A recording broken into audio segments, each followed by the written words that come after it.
Greetings. Welcome, everybody. And happy Wednesday. Seeing some activity in chat already. Who's here already? A whole bunch of you, it looks like. Agami Infini, Atomic Runner, Itinerant Soldier, Marmot, SRL, Pud Muddle, Goaty, Not, Bob Saget, Brunan G, always with the friendly reminders. Cheers. Lurkers in chat, VOD viewers, and everybody else, welcome and good evening, or afternoon, or whatever time it is from where you're watching.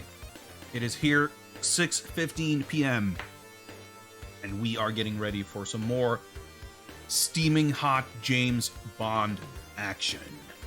We wrapped up last stream with a sneak preview at of tonight's game, Goldfinger.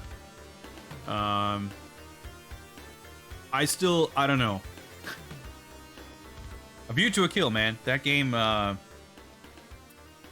I mean, it's not the first game. It was the second game after the very first James Bond 007 side-scrolling action car boat platformy thing, which was, you know, simple enough.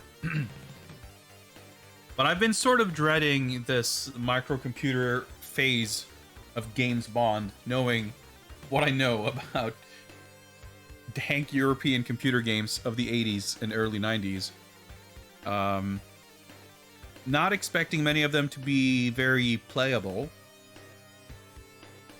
but I feel like we've started on a high note, you could say. Not high note in terms of quality, but high note in terms of fucked upness, because it'll take a lot for any of the upcoming games to reach the levels of A View to a Kill when it comes to sheer baffling levels of whatever the hell that was. View to a Kill was a fascinating game in concept. It had a lot of interesting, cool ideas. I think its general approach to how it adapted the movie was very sensible. It was, you know, broken up into 3 stages with completely different gameplay, all based on scenes in the movie that make sense to turn into video game levels. All levels that had a sense of, you know, if you describe it to someone in concept, what you do and how it's meant to function, yeah, it sounds pretty alright. But the actual execution is very questionable in a lot of ways, just in terms of how they executed on the ideas, but also in actual just functionality. It's just, shit doesn't work. Like, there's several things in the manual and in the game itself where the game instructs you to do certain things and it explains how certain things work, where there is no evidence whatsoever in the actual gameplay that any of those things actually happen or actually function as described.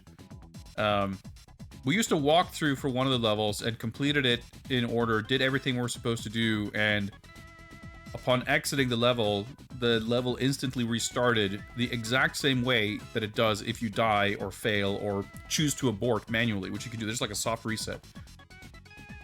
The other 2 levels were varying degrees of unfinishable. Well, I mean, they were not...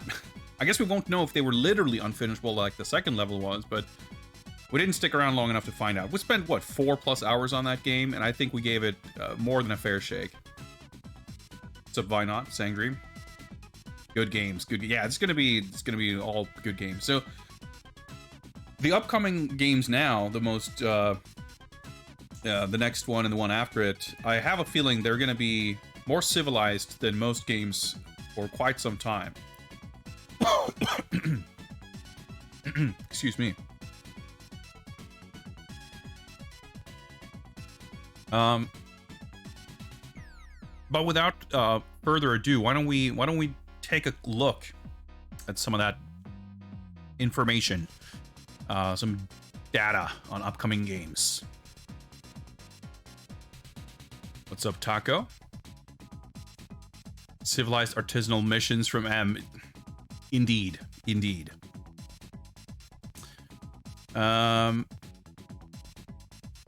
Here is the information on mission number 3, James Bond 007 Goldfinger. Bond is back in action in text adventure form. We are going to basically reenact the plot, I suppose, of Goldfinger, which is an excellent movie. We watched it together on Discord last week, and I've been excited to play this game since. It'll be very interesting to see how closely it follows the plot and how well it manages to sort of recreate certain moments from the film. This game is the first of 2 text adventure games by Angelsoft. I was informed in chat last time that Angelsoft put out, as you might expect, a number of text adventure games, but including one based on Rambo. Which I wonder if, like, I feel like it was probably Rambo First Blood Part 2, right? Because that's the thing that led to a billion adaptations in video game form and cartoons and whatever else. But maybe it's more based on, well, I guess that's the thing, right? If it's called Rambo, then almost by definition it would have been based on, it wouldn't have been based on First Blood. But I kind of forget what the exact timeline is for those movies anyway. So I feel like the second movie would have come out by the time any of this stuff would have been relevant anyway. But yeah, that's one I'm curious to look into. Hey, what's up, Bilbo? Yeah, so I mean, you could tell, if nothing else, from the fact that it's called Rambo, right? Because First Blood is called First Blood. And then the second film is called Rambo, First Blood Part 2. And then it's Rambo 3, and then it's Rambo. Highly unconfusing naming convention for that series. But I digress. Aside from a Rambo text adventure, however, Angelsoft did also make A View to a Kill, the text adventure. Adventure above and beyond all other bonds. I mean, I would say this stands a good chance of being the superior View to a Kill game. I'm actually excited for this because, like, the movie had a lot of fun stuff going on, even if it's a little bit of a weaker Bond movie, perhaps. But the thing about it that's a little bit sort of low-key and unexciting in parts, like, I feel like that's less of a factor when we're talking about a text adventure anyway, right? Because obviously the specific level of spectacle, or even you know, structure and storytelling, a lot of those things aren't necessarily going to carry over or translate one-to-one into text adventure form. So yeah, I'm looking forward to seeing how this one you know, manages to recreate the movie. I think, you know, the first View to a Kill game, for as much of a mess as that game was, if you've seen the movie, I think it does a pretty good job of, like, you know, having scenes where you kind of go, yeah, you know, this is from the movie, that's pretty cool. And the C64 rendition of the Duran Duran theme song is actually pretty sick. You get a little tired of it after a while, maybe, but it was a lot better than the rendition of the Bond theme. We'll give it that much. Hey, Bo, play the Rambo game? That's sick. Yeah, I'm curious. I was thinking, like, I'd be interested to hearing his takes on these games if he's played them. Hippo, of course, for those not familiar, is doing the adventure quest where he plays through. Like, if you think it's insane to play every Bond game, that's nothing on the likes of Hippolito, who's playing basically any and every adventure game you can come across. It's it started as the DOS adventure quest, but I guess playing every DOS adventure game was not insane enough, so the scope kind of gradually increased to include anything and everything. So yeah, but he's a cool streamer for sure. C-, which game? Rambo? Or Goldfinger? Oh yeah, well, the less said about this, the better. This is the page I meant to bring up. There we go. Goldfinger. Rambo, I see, yeah. Yeah, I think someone else in chat mentioned that these Angelsoft games were apparently fairly linear and straightforward, kind of simple stuff. So we'll see. We have a reference card with some instructions. We have a hint book that came with it. So I think we're pretty well equipped to get through this game.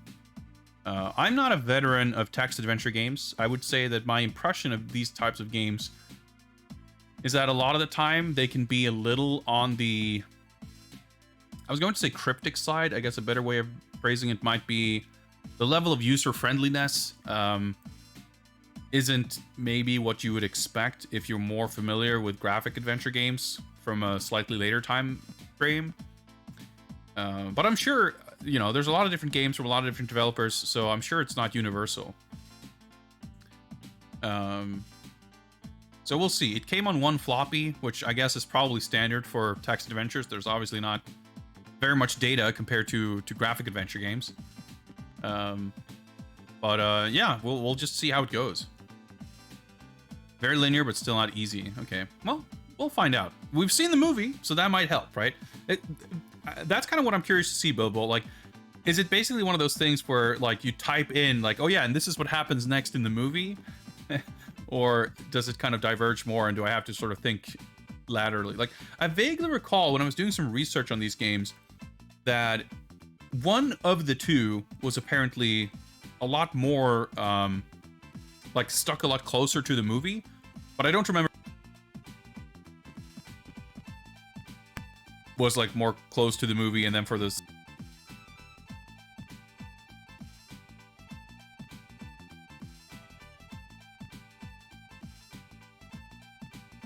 like that was the most recent movie when these games came out. Goldfinger obviously was not, so maybe that's a factor too. Who knows? Who knows? But we're gonna find out, I guess. Mic is going in and out. I don't know what that means. It should function. I don't know. It looks fine on my end. It's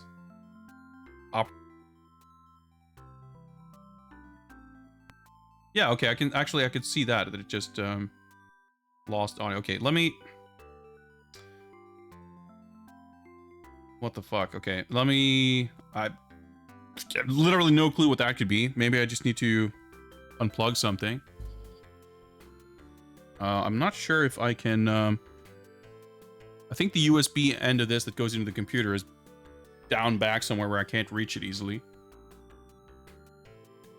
Watch the film before playing it. You still couldn't beat it without a guide. We'll see how it goes. The thing is, like, I'm not gonna incessantly bang my head against the wall in the pursuit of the perfect unassisted playthrough. The game comes with a hint book, so we'll make use of it if it's justified. Hey, what's up, Roy? I literally have no idea what might be causing the microphone outages, if that's a continual thing. I feel like I have to, like, keep talking and just staring at the audio levels thing to see if it's going to drop out. Because I could kind of, after chat alerted me to it, I could see it happening once, but it doesn't seem like it's happening. Maybe just touching the USB cable on the mic fixed it. Who knows? But I'm not getting any feedback, like in Windows, of anything being disconnected or anything. And it's definitely not getting muted in OBS or anything. But yeah, please let me know if there's stuff that's getting mysterious. And I'll try to, like, if it's a problem that keeps coming back, I'll try to look into it. But right now, if it's not even a problem, then I wouldn't even know what to look for. Is there a manual online for these Mindscape text adventures? Yes, there is.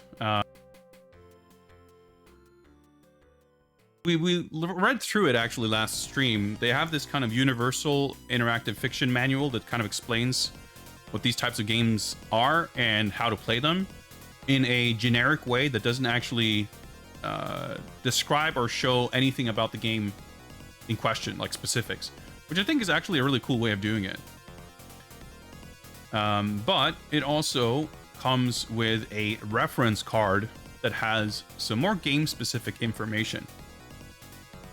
And on that note, why don't we take a look at the James Bond 007 Goldfinger reference card. So this is for the Macintosh version. I guess we can zoom in a little bit. But all this stuff about installing and disk drives and all that, I don't think it's really gonna matter much. Obviously, it's got some mouse controls and stuff that's probably not gonna apply to the DOS version, which is the one we're going to play. But I guess we should, yeah. I'm realizing, like, I'm sure I booted this up, or one of these games, at some point in my, like, preparation / research phase. But as I was, like, setting it up tonight, I'm like, have I really tried this? Do I know that this game works? And I don't know the answer to that, to be honest. So as far as, like, saving and everything goes, we should try it and see how it works. But if the game runs, I think we'll be fine. Yeah, type save to save. Simple enough. Yeah, more about formatting. Type quit to quit. Pretty straightforward stuff. Type restart to restart. All right, Billbold, thanks for stopping by. Take care and enjoy the VOD. We can print a running transcript of the game. That's such a sick feature. We've got one of those, whatever you call them, dot matrix printers. Just keep printing every line on paper as you play. I don't know. Something about that is, like, infinitely compelling. Conversing with Goldfinger. I guess what they mean is not having a conversation with the character of Ulrich Goldfinger, but having an exchange with the software. To enter your commands, questions, or responses, just type them in when you see the arrow. Then press return.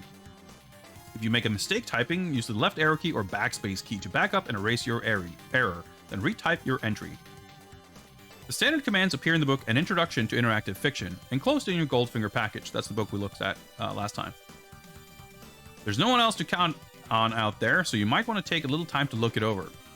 Special additional commands unique to Goldfinger are listed below.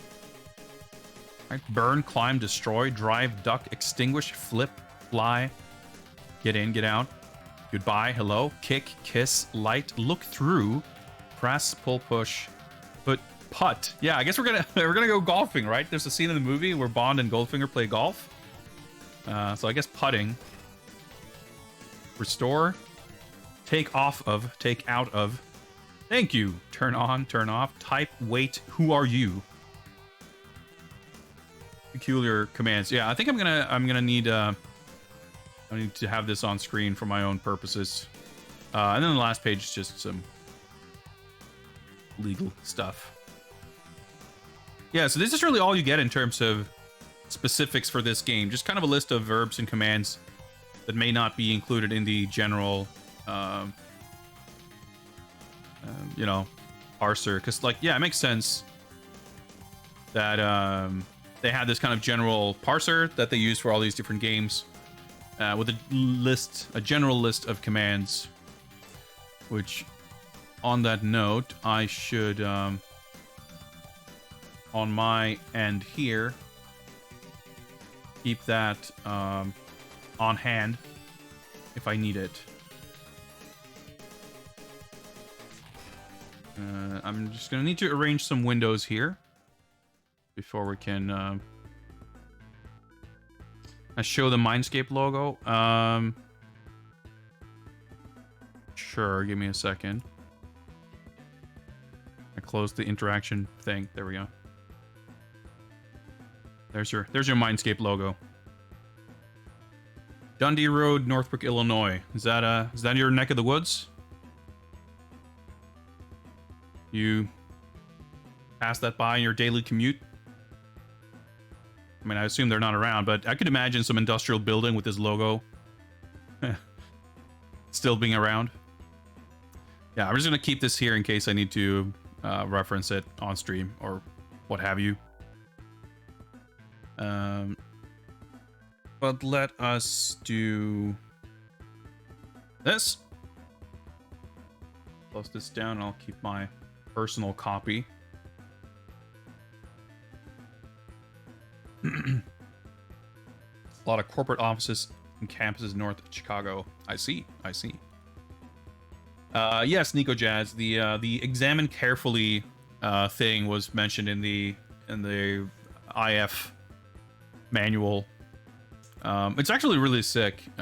We spent some time going over it last time, so I don't want to kind of get too in the weeds about it, but it explains what a game like this is and sort of how it works and what you need to be aware of and everything. And the cool thing is that it gives you like there's like a sample game, as they call it, where they just sort of write out in text form, well, in like print, I should say, a sort of fictitious game where they, you see the text that the game gives and you see the commands typed and sort of what happens in the game. And they give, like, basically in that little sequence, they give examples of different ways of traversing between rooms, different ways of interacting with other characters, dialogue, ways of, picking up or using items, getting into vehicles and driving, and stuff like that. So it gives you a pretty good idea of what to expect without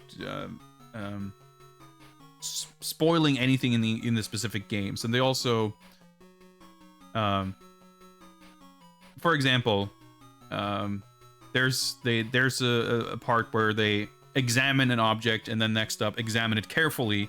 There's like a jacket, like examine jacket, and it's like, oh, it's a white wool jacket. Examine jacket carefully, and then it says, oh, in the pocket of the jacket there's such and such. So we are aware of the existence of the examine carefully command. Yeah, so this specifically is like Mindscape / Angelsoft's kind of generic manual that they would have included specifically in all of their games like this. Which again, I don't know. I think it's just an intriguing and awesome concept. All right, let's let me get some capture set up here.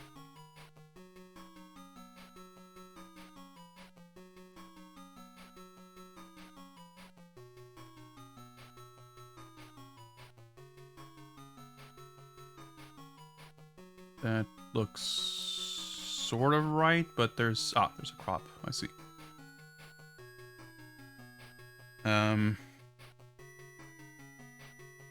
There we go. Oh yeah, and also, lest we forget, the mission timer. We'll get that ready for when we're ready to start. There's something in my Windows that's like making Windows flash and weird stuff happen. I'm like terrified that it's a sign of things about to explode, but I don't know, my PC is falling apart, so if stream suddenly dies, then I'll be back shortly probably, but hopefully we'll be okay.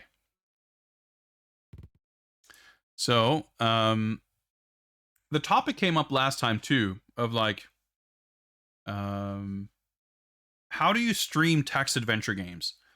People who are, veterans at this thing, they have all this shit figured out with stream layout to accommodate for notes, to accommodate for drawing a map, and whatever else. I have no such things, but we'll make do anyway. We'll try our best to just sort of just play the game. And frankly, that's how I would do it. I would not think to draw a map or take notes or anything like that until proven necessary. But the other thing was sound, right? Music. Because this game probably does not have any sound, and if it does, it's going to be some crappy PC speaker stuff, and it's only going to be for very specific moments, probably. And my typical playlist doesn't perhaps do the best possible job of setting the atmosphere for a game like this. The ultimate immersive experience. PC is rigged to explode if I lose. It's rigged to explode when I least expect, I think. But that's just, you're right though, Flamingo Jazz. That's just going to put us in that right Bond state of mind. Jokes aside, I basically just went on YouTube to look for some royalty-free background music, which should hopefully not get us DMCA'd. But if that's the case, well, this is still a text adventure, so even if this VOD is muted, you can at least see the game. But I think we'll be fine.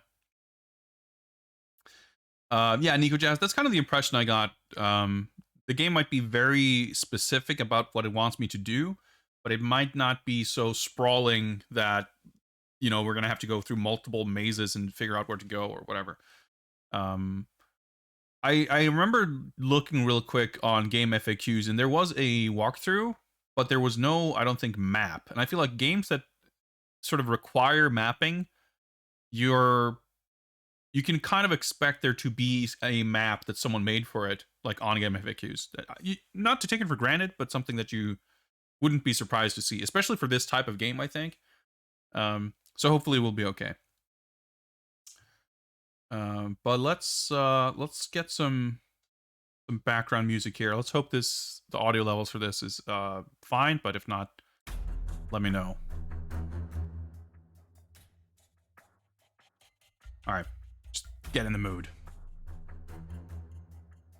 All right, so game.com is probably the one we want. Unless it's title. Anyway, let's try this. Would I like to resume a... hang on. Oh, yeah. What did I do before I had this?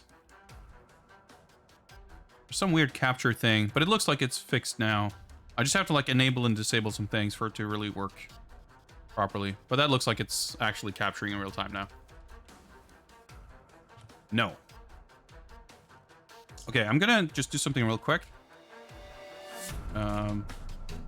No. It's over for now. There's something called title. Is there supposed to be a sick... Because I remember seeing a screenshot of like a title screen or something. I don't remember if it was this one or View to a Kill. All right. Well, okay, that's the title. I don't know if you install this, there's something that make you like run this. Like maybe if you... Because I reckon these are just the files directly off the floppy. So maybe if you boot it off the floppy, there's something to play these in order. I don't know. It's been a long time since I dabbled in anything to do with DOS game stuff. So maybe... whatever. In any case, Mindscape presents Angelsoft interactive fiction James Bond 007 in Goldfinger, based on the screenplay Goldfinger.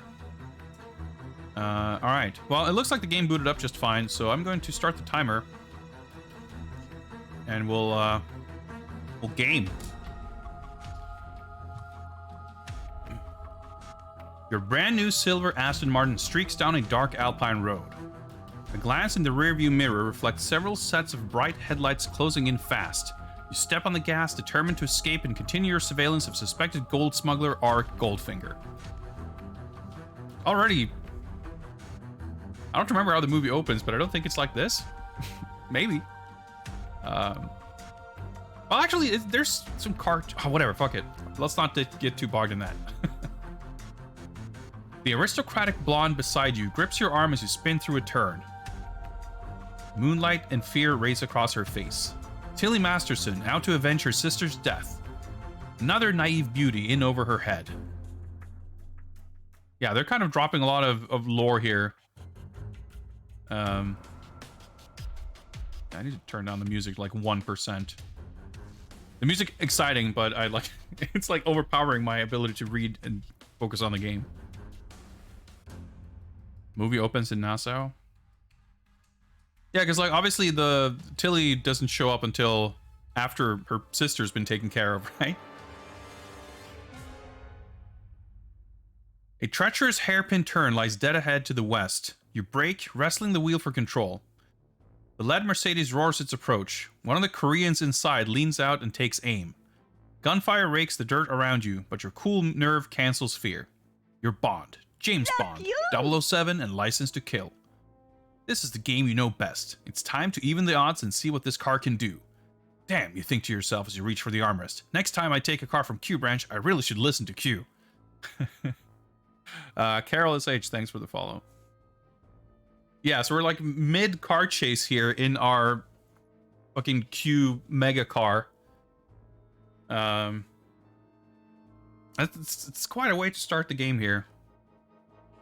So, The game also lists like what move we're on, so there's some sort of timed aspect, I'm sure. But we'll fuck around a little bit and you know, get owned if we need to.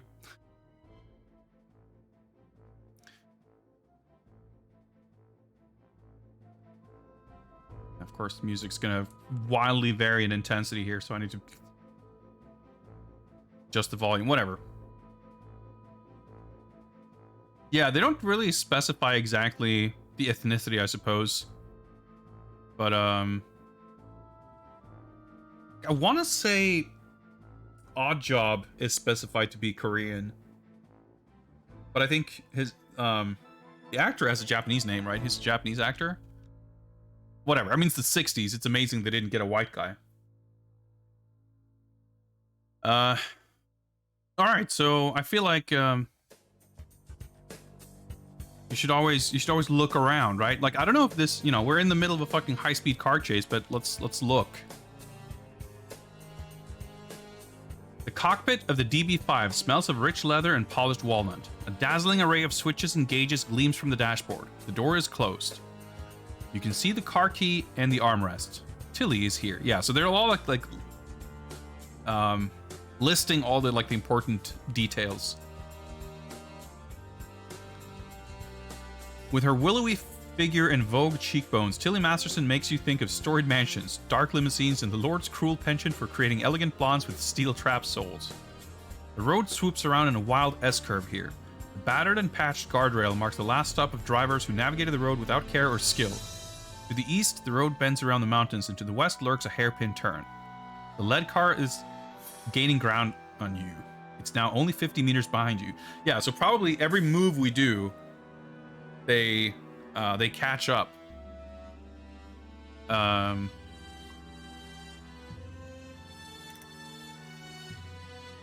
So let's so east would be behind us, right? So let's drive west. The road jackknives here into a treacherous hairpin turn. Black skid marks snake across the tarmac, following the road's edge as it twists back upon itself. S-curve flows to the east. To the west, the road climbs toward the South Pass. The lad Mercedes remains 50 meters behind you. Wow, okay, they're keeping up. They're keeping up. I mean, I feel like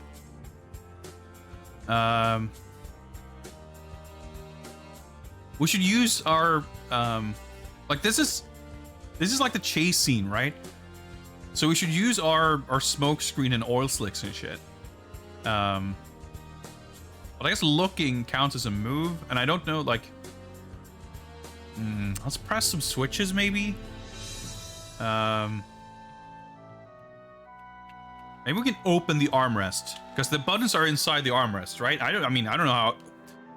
Maybe we need to examine armrest carefully.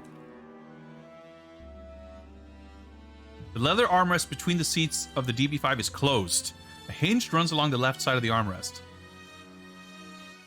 The lead Mercedes is caught up to you. One of the Koreans leans out and fires a shot. Yeah, it's so funny, like, you can't, like, even get your bearings and find out what the hell's going on without getting shot at. But hey, it's exciting. Okay, so open armrest. You open the armrest. It contains the buttons. Gunfire rakes the road around you. And we're like not exactly moving. I don't know. It's a little contrived, but hey. Turn-based, text-based shootout chase scenes are probably not the easiest thing to construct. I guess we should examine the buttons carefully. Maybe they have labels?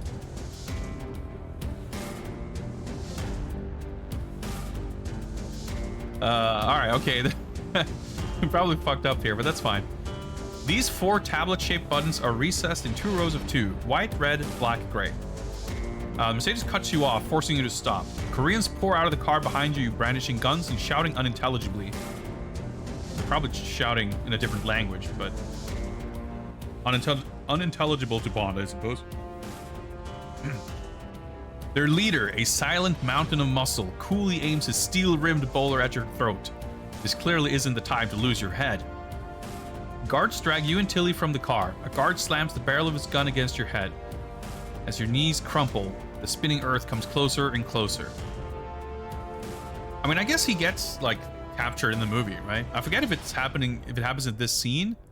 But yeah, I think it does, right? Because eventually he, like, crashes into that, like the factory wall or whatever. And then, Oddjob does show up. Like, I guess Oddjob knocks him out. But I think this basically happens. The chase was a little less exciting and a little more clumsy here. But, we might be basically following the plot.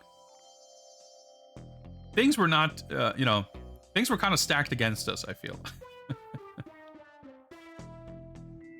You slowly return to the land of the living. Vague voices murmur in the background. As your eyes open, you try to stand up, but you can only lift your head. You're manacled to a long, narrow table in the middle of a warehouse. Anchored into the high ceiling, a huge laser, its light as bright and relentless as a cyclops' eye, points right between your legs. Oh, here we go. He does get apprehended once before that, even. Yeah, I watched the movie. It was like less than a week ago, and I've already forgotten all the details. That's fine.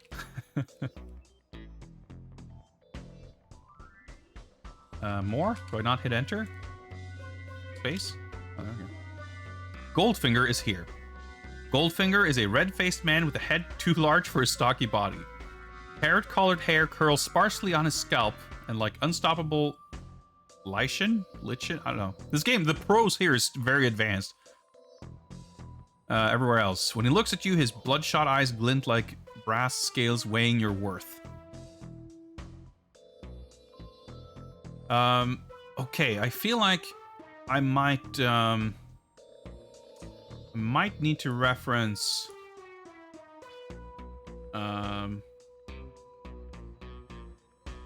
the guide here on some just details on conversation. But yeah, if we have to like do what the movie does, there's like, you would be so confused kind of what's going on here anyway. You would definitely not be able to get out of this situation. But we'll try.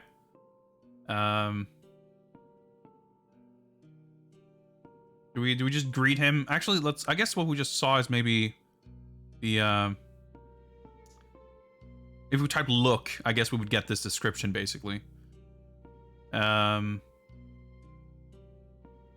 examine the laser. Just remember, 007, you're manacled to the laser table. As you lie there, the bright, straight, red laser light burns through the table between your legs and inches past your knees. We're in a hurry here. Oh,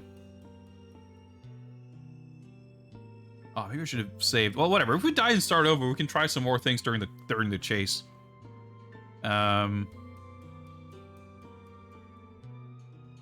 Turn-based tension. Or maybe we should just wait,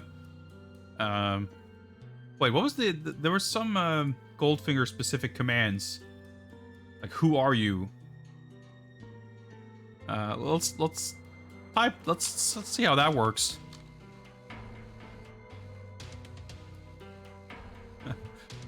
Goldfinger, why do you keep bothering me? Growing impatient, Goldfinger motions behind him, and out of the shadow steps the sinister figure of Oddjob, his steel-rimmed bowler nestled in the crook of one arm. If armored tanks could breed, they'd give birth to Oddjob.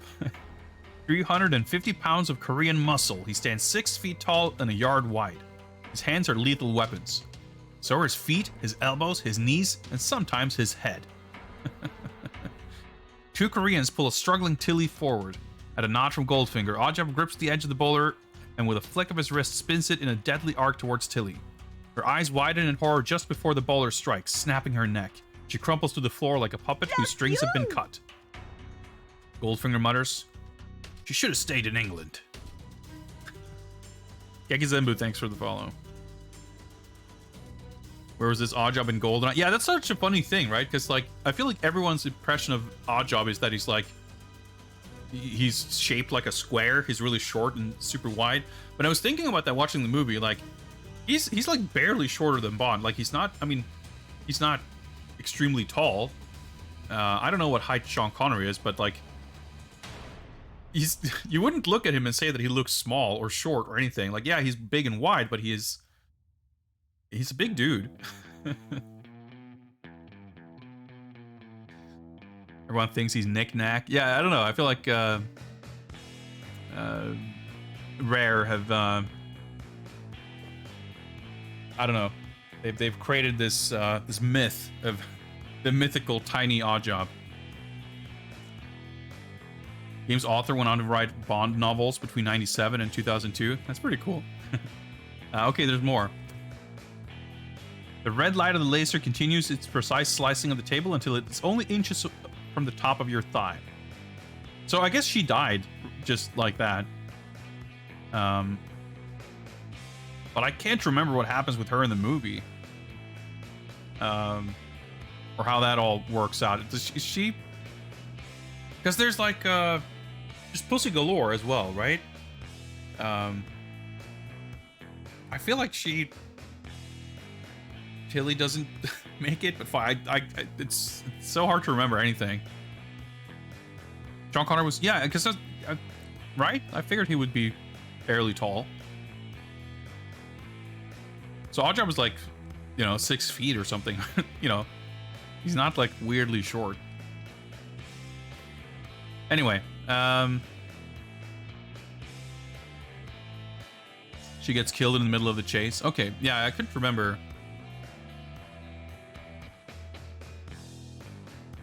So I'm trying to remember the movie, because obviously he convinces Goldfinger that he's worth more alive because Bond is like yeah, because he's got like the tracking device and whatever, and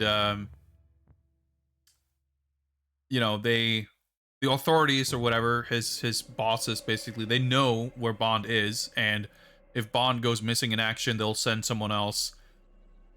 And he convinces Goldfinger that they know about his super secret plan. And that's kind of how he convinces him to not kill him. And he just says the name of it. And now I'm trying to remember what that name is. Because it's like Operation Thunder Strike or some shit. And that's the kind of thing I mean, where like, if you're supposed to do that to get out of this, there's like absolutely no way you would have any idea of that just from playing the game. But yeah, I tried the "Who are you" command, which I guess like we know that it's Goldfinger or whatever, so that's probably pointless. But I wonder if there's anything we could say to Gold.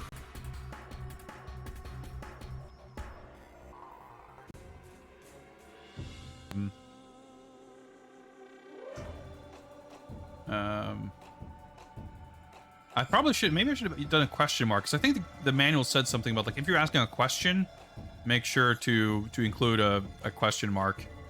We can also add the character's name at the beginning of our sentence to make it clear who we are addressing. Let's ask him what he wants.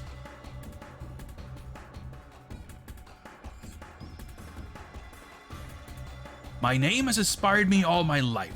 The laser light stops, just short of causing you complete disaster. Goldfinger starts walking toward the door, then pauses. My associate Mr. Ling has informed me of your interesting background, 007. At some point, you may be worth something to me alive, but now I have a plane waiting. My men will make you uncomfortable. Goodbye. He turns and then he's gone. Several surly guards waste no time in throwing you into a cold, hard cell. You lie there, tied up like a turkey until you're free during a raid of Orc Enterprises by MI6 and the Swiss. The end. Would you like to play again? Alright, that didn't go super great. Interesting, though, that we weren't actually killed by the laser.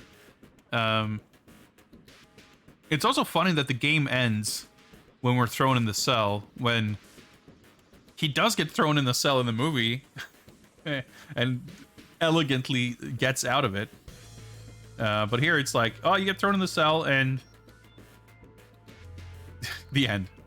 Although, I guess he wasn't tied up like a turkey in the movie, as he was able to pull an elaborate prank on the hapless guard by climbing up into the ceiling and pretending to have disappeared, so that the guard opens up the cell and he assaults him and steals the key. And that's where he sneaks out of the cell to hear Goldfinger's briefing on his elaborate plan. But yeah, okay, that didn't go great. Sure, I'd like to play again. MI6 wins regardless of Bond's action. It sort of implies that we're just along for the ride with no real impact on what's gonna happen here, doesn't it? All right. Okay, so we're back. We're back at the beginning here. Damn, you think to yourselves you reach for the armrest. Next time I take a car from Q branch, I really should listen to Q. Okay, let's open armrest. Let's go do that a little faster. Although I wonder if we could just keep driving and maybe outrun them or do something.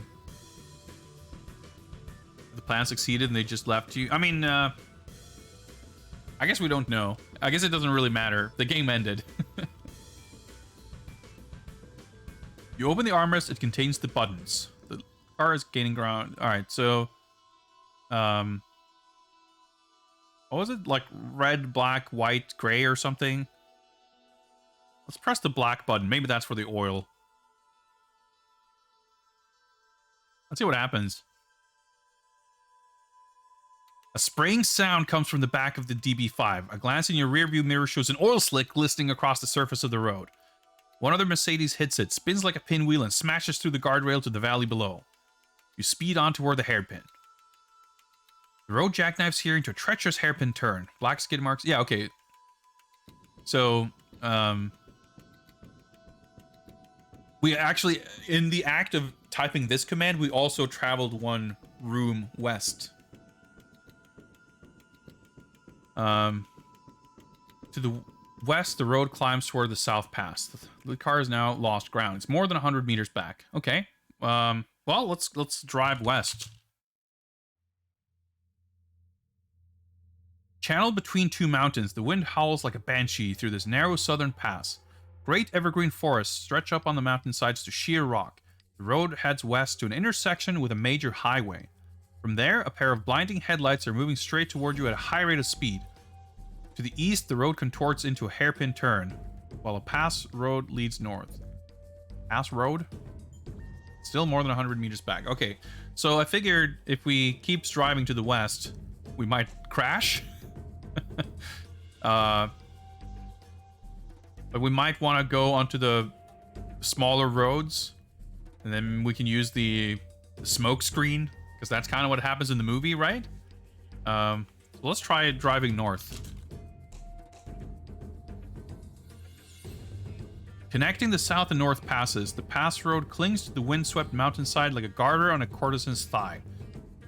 Boulders slick with moss line its shoulders. All around you, the Alps tower in frozen grandeur. The lead Mercedes is still more than 100 meters back. I guess it's implied that we can... I was going to say that we go west. Wait, or do I go... Connecting the south and north passes. So I turned north, right?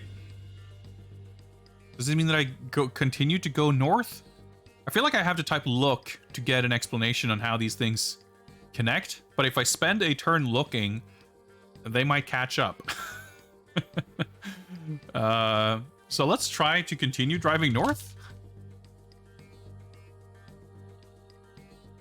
This northern pass lies between two snow-clad peaks, one of which stands like a sentinel at the head of the valley guarding the village of Trelix far below. The road leads east towards a lookout clinging to the steep flank, while to the south, it winds behind the other peak. To the north, the road enters a Swiss army base protected by an electric fence. Ranks of soldiers patrol like clockwork figures around the long gray buildings behind the fence. The lead Mercedes is gaining ground. Okay.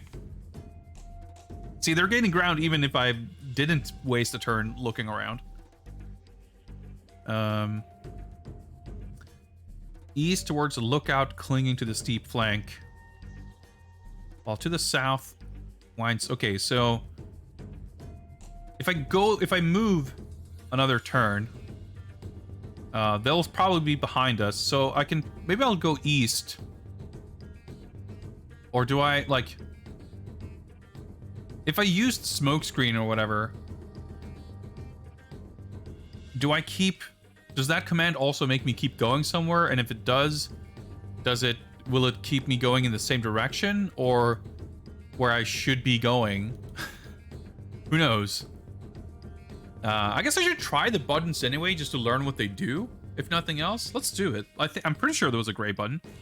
So let's try it. Yeah, clouds of smoke billow from the exhaust pipe, making pea soup of the air behind you. You hear the satisfying sizzle of a Mercedes smashing into the electric fence. Oh, that's pretty sick. Followed by the even more pleasing sound of a second Mercedes turning into scrap metal. Tilly relaxes slightly, and a taut smile crosses her face for a moment. You speed on toward the lookout road. Okay, so we went east, which is the direction I would have gone anyway. Hugging the mountainside, Lookout Road offers a Christmas card view of the valley below, where a white steeple towers over the neat shops and houses of Trellick's.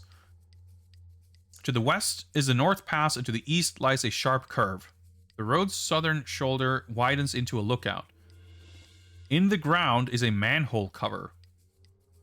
The remaining car now has lost ground. It's more than 100 meters back. Okay, so I guess we've taken care of 2 cars and there's 1 left. I think there was a red button and a white button.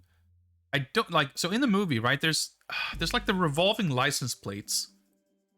And there's obviously the ejection seat, but that's not in the armrest, right? Because that's in the it's like in the gear shift or whatever. It's not in the armrest, at least. I recall that much. I am assuming that we can only use each gadget once. I don't know if we escape into a manhole cover. Like we have a little bit of extra time.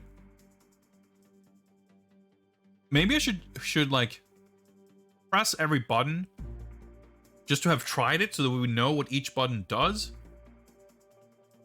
Because we know that we were able to successfully use the oil slick and smoke screen. And if one of the buttons changes our license plates, that's clearly not going to help us. But I don't know what the 4th thing is. I mean, I don't know that one of them will change our license plates. I just remember that being a thing. And I don't remember what a 4th thing might be. Like, I don't think it has, like, guns. Does it, like, does it have, like, yeah, he, like, it's got, like, these, saw blades and shit, right? Like, because isn't that how he, that's how he pulls over Tilly to begin with, right? Like, he passes by her, and he extends these, like, knives in the wheels to explode her tires so that she has to pull over so that he can, like, pick her up. So that's probably a thing. But that would require them to, like, we would have to pull up next to them for that to work. But that's probably a thing we can do. If that is a thing, I guess you wouldn't at least expend it as a you know, as a resource. Who knows? Who knows? Maybe we should just keep driving. It'll catch up, but at least we get to see more places where we can go. To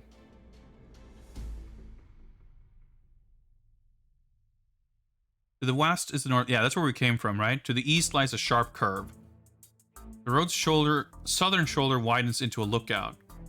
So probably if I go south, that means we sort of stop at the lookout spot. Let's continue east and see what happens. Here, the road curves its way around the mountainside like a giant sickle angling steeply downhill to the south. Lookout Road forms a straight handle to the west. The remaining car has caught up to you. That was quick. One of the Koreans leans out and fires a shot. So we could probably fire our gun. Maybe we should have checked our inventory, but we probably have a gun, right? But I still feel like I want to know what the buttons do. So I'm pretty sure there was a black button and a gray button. I think there was a white and a red button. So I will try to press. And the thing is, I think hope saving. You know what? That's a good point. Why don't we save? So we learn how that works. We learn if it works. Yes, I would like to save this game. What number? Number 1. Now, let's continue. Okay, yeah. That's a good call, Atomic Runner.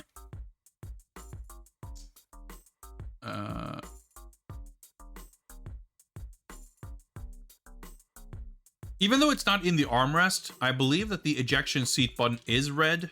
So maybe they simplified it a little bit. So let's try the white button, if that was a thing. I believe it is, but if not, we'll find out, I guess. Oh, shit, okay. Not exactly what I expected. There's a grinding sound from the back of the DB5. The boot springs open and 100 razor-sharp spikes spill and spark like fireworks on the road behind you. The final Mercedes tears over the spikes. Its tires are chewed to shreds, and it skids wildly into and through a guardrail, bursting into a ball of flame as it spirals down the mountainside. Sick. Breathing a sigh of relief, you slow down and head toward the steep road. Tilly slinks back into her seat. The steep section of the road climbs north to a sharp curve and descends south into the valley. Cool. I guess we took care of that. Which now raises the question, okay, so there's more I can do before I get caught. I guess, I don't know, if they catch up with you and you get knocked out and kidnapped, like, I guess the game is already lost at that point, but there's a few more turns before the game ends. But they're probably kind of reusing scenes that will happen later anyway. Anyway, I have no idea what, like, my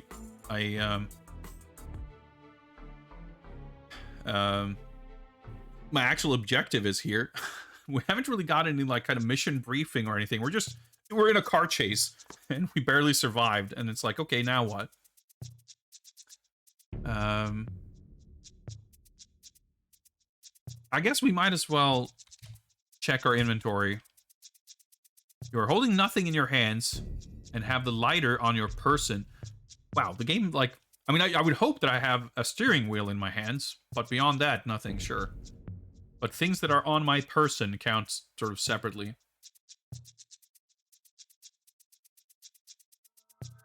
I feel like we should, like, talk to her, but conversations seem... Like, it's cool that it's open-ended, but it's also tricky because I don't exactly have a question. I just feel like, you know, we're just in this car with someone. Or do we just keep driving? Almost first try.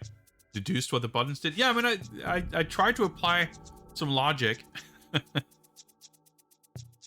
I tried using the lighter on myself? Not yet. not yet, Rolling Odie. We'll see if it comes to that. I mean, I feel like I don't know where we're going, but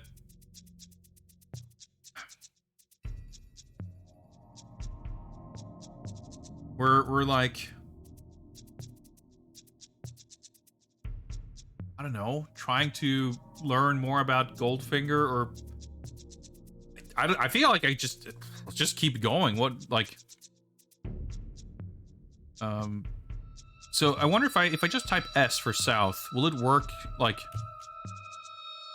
I guess I'm still in the car, so I would presumably just drive south. I guess we'll learn how the parser works. Yep. The road forks here. One tine descends south to the village below, while the second bends west towards Auric Enterprises. A straight line shoots steeply up the mountainside, so that would be where we came from, right? So we can go to the village, or we can just drive up to Auric Enterprises. Should we? I'm so like confused. There's like there's no context for anything. It's so strange. Like, it's one thing if it's like Zork or some shit, or fucking Stu Gunn, or like the mystery is part of it. You just, you know, something similar to something like Myst or whatever. But here, like, we're supposed to be I feel like the setting is very strange. I mean, even comparing this to the sample game in the manual, this fictional made-up game that they use as an example to explain how the parser works and what to expect from the game. Even though that was kind of made up, like, I feel like that gave a much better, like, more thorough explanation of what was happening. I feel so lost here. I mean, I guess we can save in slot 2. All right. I guess we could go west towards Auric Enterprises. We might just get instantly abducted, but we'll find out.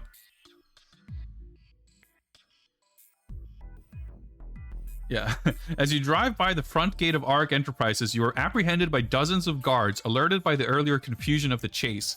A quick blow to your temple from the steel butt of a guard's sidearm knocks you out cold. Yeah, you slowly return to the land of the living, vague, close, blah, blah, blah. So, yeah, okay. Driving up to the front gate didn't do much good. The beginning text says you need to find more about Goldfinger. All right, okay, that's a good call. Yeah, these games are all about, like, taking what sort of sparse information there is and making very sure that you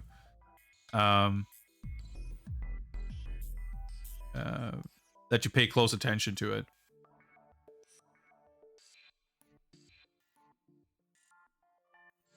So, I feel like we're basically lost at this point, right? We're strapped to the table, we're being lasered, Tilly's about to be killed, we're gonna get thrown in the cell. But if there's something we can do here, I tried to, like, ask Goldfinger. Actually, when I tried "Who are you?", I didn't use the question mark, and one of the manuals said that we should make sure to use a question mark if we're trying to ask a question. My name has inspired me all my life. Yeah, okay, so we're not... I guess that is... He gave that response too, but when I tried to ask something else, he was like, "Ah, you're wasting my time."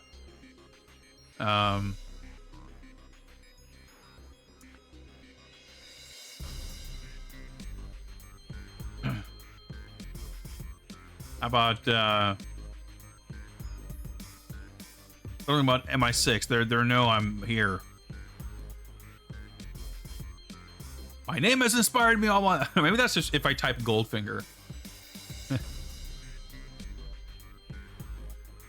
Yeah, the Korean Chinese henchmen have Tilly killed. Oddjob is incredibly buff. She should have stayed in England. I'm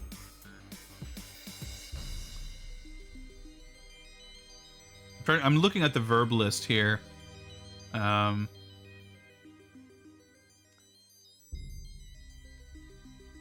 Thank you is a verb. Thank you, Goldfinger. Why'd you keep bothering me? Yeah.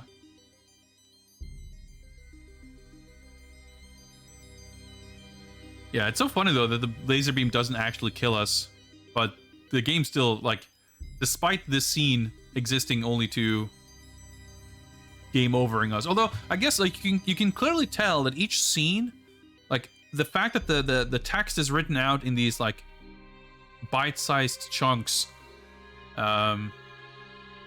independent of each other, Like, you can tell that there's some flag somewhere in the game code to trigger the specific things that happen. So probably, you know, they're reusing the same parts and the same logic of the game that allows you to kind of escape and get thrown in the cell for, you know, to continue the game or whatever. But because we didn't hit some other trigger that would allow us to progress further, we instead sort of get the part where, oh, we're just rotting in our cell until, you know, yeah, until we are freed during a raid of Arc Enterprises by MI6 and the Swiss. The end. Would you like to play again? Sure. So I will not resume the save game. I'm just going to look at this very first description, and we can just load the game. Yeah, you step on the gas, determined to escape and continue your surveillance of suspected gold smuggler Art Goldfinger. Yeah, so I guess that is our kind of motivation right there. That is our objective, as it were. Surveillance of Art Goldfinger.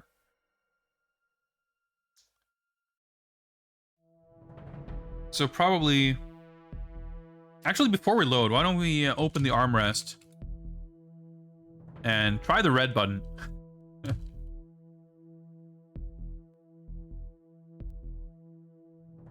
Yeah, there's a clicking sound from the back of the DB5. The rear license plates revolve and lock into a new position.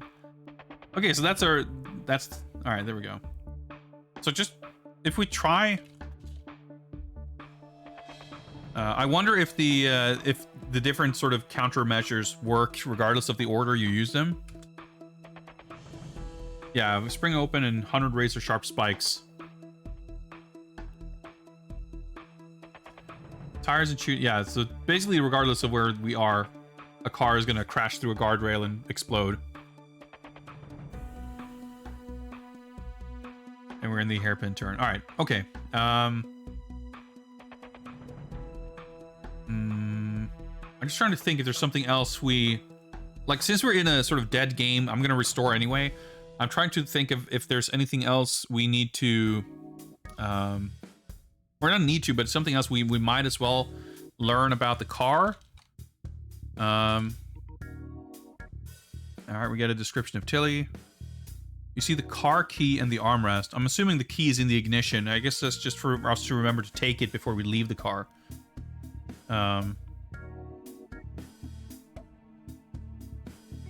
What if we examine dashboard closely? If you release the smoke screen where there's wind, it'll fail. Okay, cool. Yeah, I figured that it should be... like, there should be some specifics. Because I figured I used the oil slick when there was, like, a hairpin turn. That seemed to work well. No further details are evident, 007. Car is caught up to you. Can we like, open door and smack it open on their car? That was foolish, 007. All right. Do I type restore to restore a saved game, or was that for something else? Just forget that. Okay. Nope. Okay. Continue. Wait, what? I'm just typing nonsense to try commands, but now we're getting a different...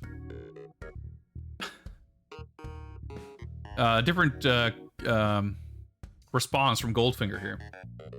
You're most annoying, and I was looking forward to a brief chat. Maybe it's because I didn't even attempt to speak to him this time. The round face actually does look disappointed for a moment. Yeah. Yes, I would like to play again, and yes, I would like to resume a saved game. And we'll resume save game number 2 after having taken care of all 3 Korean henchmen cars. Welcome back to the DB5 007. Oh, we get the full description of the car and everything. The door is closed. You see the car key and the armrest. With our willowy figure, blah blah, okay, yeah. Tilly Masterson.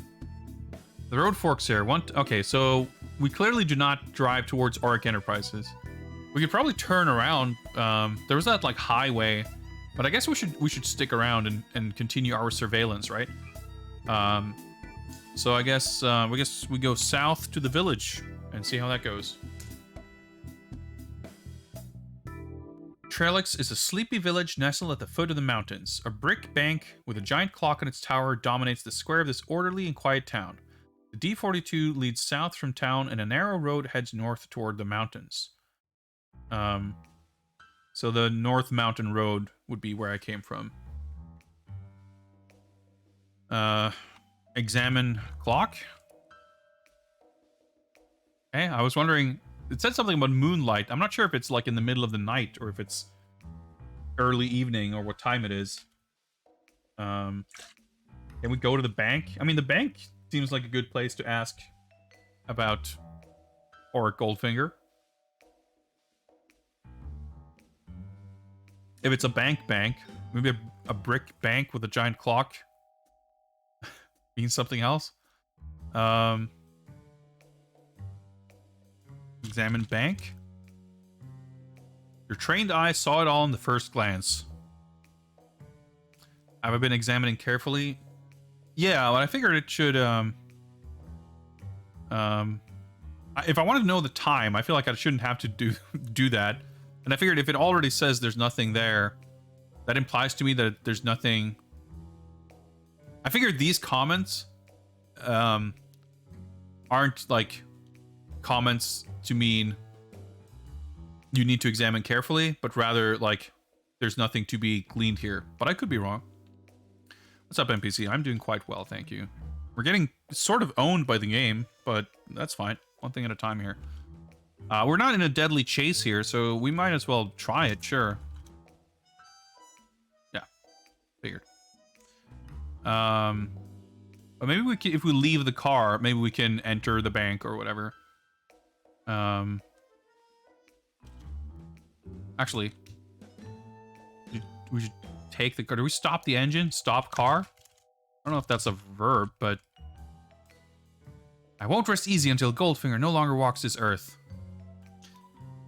Maybe the game interpreted that as dialogue, because I don't think there's a stop verb. We could try to take the key. See what happens.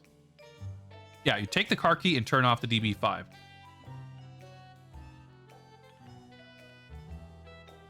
have to open the door before we can get out. Of course, of course. You open the DB5's door. Get out of DB5. You step out of the DB5 at Trellix. Close DB5 door. Lock. You can't figure out how to lock the DB5. Okay, well, good enough, I guess. But if we look around now that we're on foot.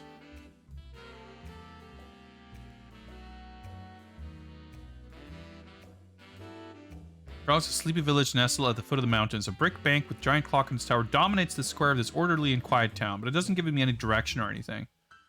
Yeah, what's up, Tana? Kiss the DB5? Yeah, maybe we should. Actually, we should try to kiss Tilly, but she's not here because she's in the car. What if we try, go to bank? Yeah, the DB5's door is closed. Okay. I guess yeah, okay. I figured if we're in the town, we could start, like, maybe going to things or go on foot, but maybe that was premature. We're learning the mechanics, at least. Maybe we can, actually, let's examine DB5 closely. This is a silver Aston Martin DB5, sleek and powerful. The door is closed. Very, very careful observation there that the door is closed. Like my choice of soundtrack. Yeah, I just looked up royalty-free spy music, and this was literally the one thing that, like, there's like 12 different YouTube uploads of this exact playlist. But it seems to work out pretty well.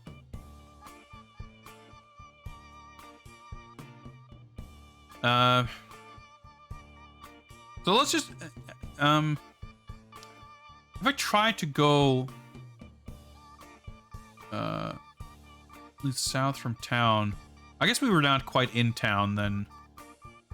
Even though it's confusing. If I try to go north on foot, will it let me? Back at the fork, okay. Well, this seems pointless. Let's, back at Trellex, DB5's here. Open DB5's door. Nope, okay. Get in, DB5. Yep. You step into the driver's seat and close... Oh, we actually automatically closed the door. How's that for quality of life features? Let's try kissing Tilly. Why not? Or Bond. We just saved her life. Tilly slaps you across the face. Fair enough. Fair enough. Wouldn't be Bond if we didn't have to engage in some incredibly uncomfortably rapey, you know, convincing women to actually want to be with us. James Bond's dick powers were not fully evolved by 1964. But we'll get there. If I try to drive, will I automatically use the key? Let's find out. Nope. Put car key in ignition. Start the DB5. All right, now we should just be able to go south. D42 runs through the valley between the airport to the south and the quaint village of Trellex to the north. In the distance, pale moonlight reflects off the skeletal form of a ski lift shut down for the night. So I guess that one room was the town.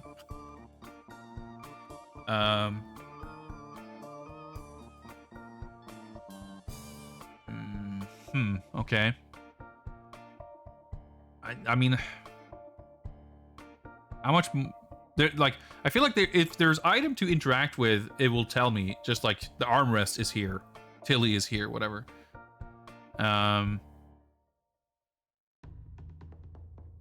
Maybe I can ask her, like, here. What do you know about Goldfinger? The fat pervert murdered my sister Jill. I'm going to get him for that. The next time I get a chance to kill him, don't get in my way. Okay, we got a response. Does that not count as a turn? Are we on move? Well, whatever. I guess we go south towards the airport.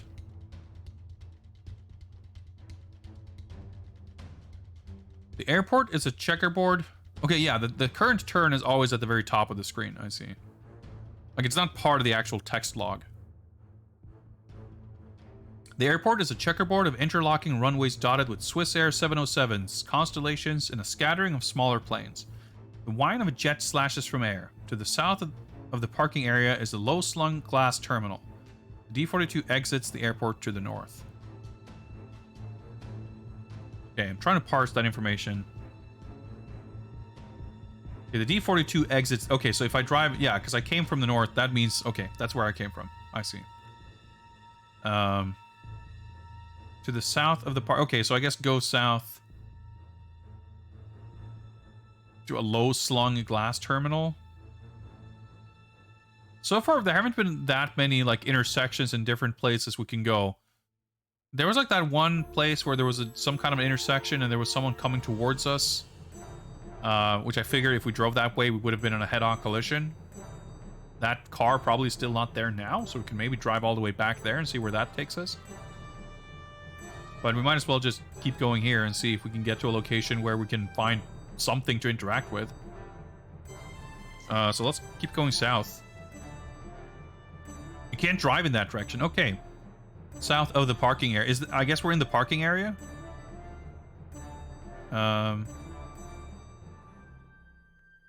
Well. Maybe we can examine terminal.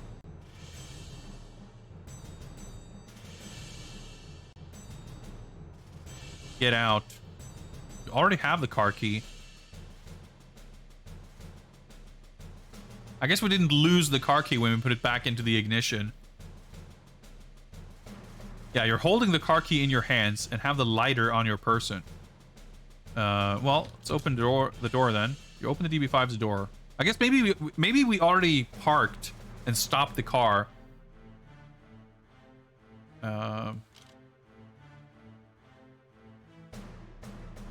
Step out of the DB5 at the airport. What's up, Unimorg? Yeah, we're doing the first of 2 007 text adventures. The second one being based on A View to a Kill. So far, our knowledge of having seen the movie is helping us a little bit. It definitely helped us deduce what different gadgets we had in our car to help us get rid of some Korean henchmen. But I'm definitely a little bit of a loss as to what I'm supposed to be doing here. But we closed our car door, and let's see now. Can we walk south? Oh, yeah, leaving Tilly behind. Yeah, I'm not even sure if I can get her to come with me and how I do that. Maybe I have to tell her to leave the car or something. Leaving Tilly behind, you enter the airport and catch a train. I'm sorry, what? That was sudden. You enter the airport and catch a transatlantic flight to New York, sleeping only fitfully en route. A connector gets you to Louisville, where you convince a reluctant cabbie, only by paying in advance, to drive you to Auric Stud. Yeah, that's the it's like a horse ranch or some shit or whatever. Like, anyway, it's his like country club farm facility dungeon, whatever. The entire hour he complains that the last time he drove there, his fare went in for change and never came out. When the cabbie tried to follow, several Oriental thugs chased him off. As soon as you step out of the cab, the crabby cabbie roars back down the road. Auric Stud lies at the end of several miles of road winding through the lush green hills of Kentucky. The road runs south from the arched gold gate leading north into Auric Stud. A Korean guard growls, "Only invited guests allowed." Yeah, it's quite the thing, but like, okay, so what's this location? Let me just take 2 steps. Whoa, let's just fly to New York and take a taxi. That escalated very quickly. Does saying Tilly follow me work? Maybe, yeah.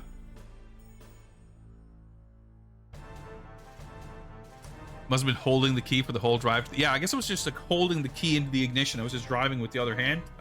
I mean, he's Bond. It was the last 00 stream, the one with the burning building and the mines at the end.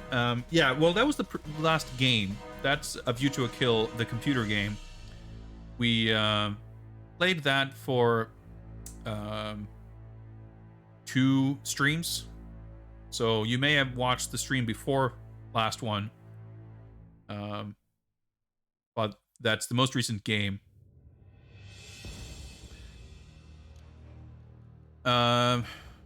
I'm so like, oh fuck, like how much might we have missed? I mean, it seemed pretty straightforward that like that's the place we could go, but yeah, well, we're supposed to take her with us. I'm pretty sure that in the movie, by the time he gets to that place, she's no longer in the picture. So I don't know if we need to worry about her. Yeah, she's just waiting in the car in the park. I just left my Aston Martin in the parking lot in Switzerland, in the airport. Like, okay. Anyway.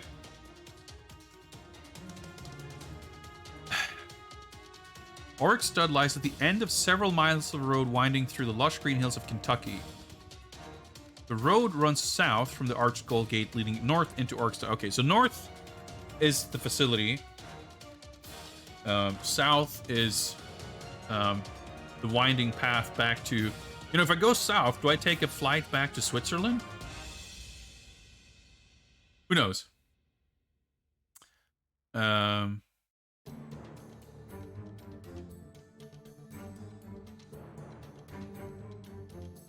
Also, Yeah, okay, it's just connect. I was gonna say, we didn't, like, take a taxi from New York to Kentucky, did we? But no, we took a second flight, I guess. Um...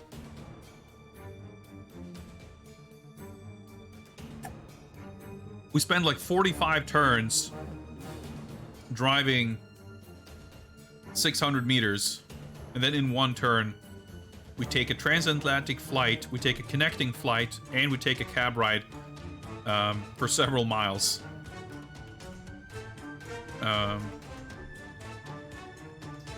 That's a lot going on here. The thing is, if I die and we have to load a save, like, we'll be able to get back here pretty quickly. But we could also just, like, if we want to fuck around a little bit, we might as well save in let's save in slot number 3.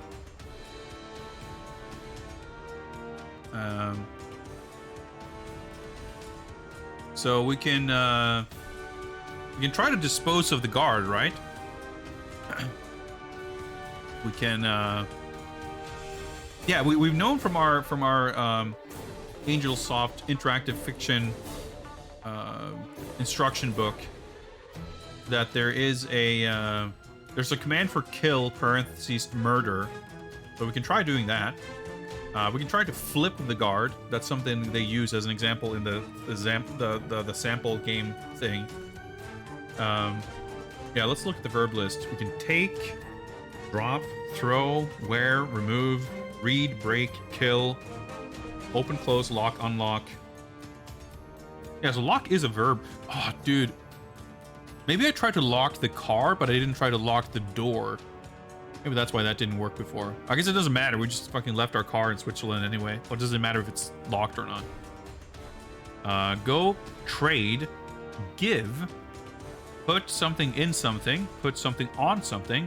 Who is, where is, have you. Examine, examine carefully. Look in inventory. All right. Well, let's examine the guard carefully for any weak spots. This solidly built Korean guard ignores you. Only invited guests allowed. So I don't think I have a gun or anything. We got a car key. We have a lighter on our person. I wonder if Bond is equipped to kill with his bare hands. All these verbs giving you anxiety. Fair enough. Fair enough. Well, why don't we see what we just saved, right? So let's kill parentheses murder guard. Unfortunately, you lack an effective weapon. We can try flipping him, but that probably doesn't work because we're not. The thing is, I would never have guessed that flip as a verb would mean to, like, I don't know, do a fucking judo throw or whatever. Like, that's how I'm interpreting it from its use in the sample game that they give in the instruction manual. License kill, but he's not allowed a gun. Yeah, I guess so.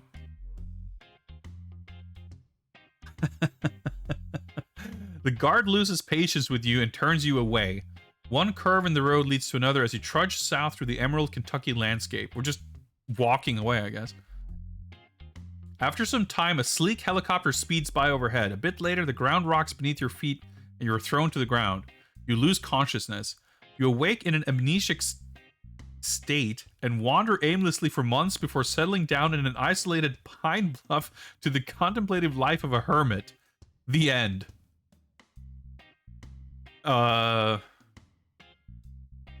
Okay. Oh yeah, it says that won't help matters. Okay, I didn't even. Okay. Well, what's this about the sleek helicopter? Did the helicopter sneak up on us like the blimp snuck up on Stacy in View to a Kill? Helicopter is just throwing us to the ground and we wake up with amnesia, so we wander aimlessly for a month and become a hermit? Okay, sure. It's an alternate Bond canon. Sure, what is up? Am I playing the games in release order? Short answer, yes. Long answer, it's a little complicated to deduce a specific and exact release order. Um, but you can see the list here. I need to put this on the layout somewhere, I guess.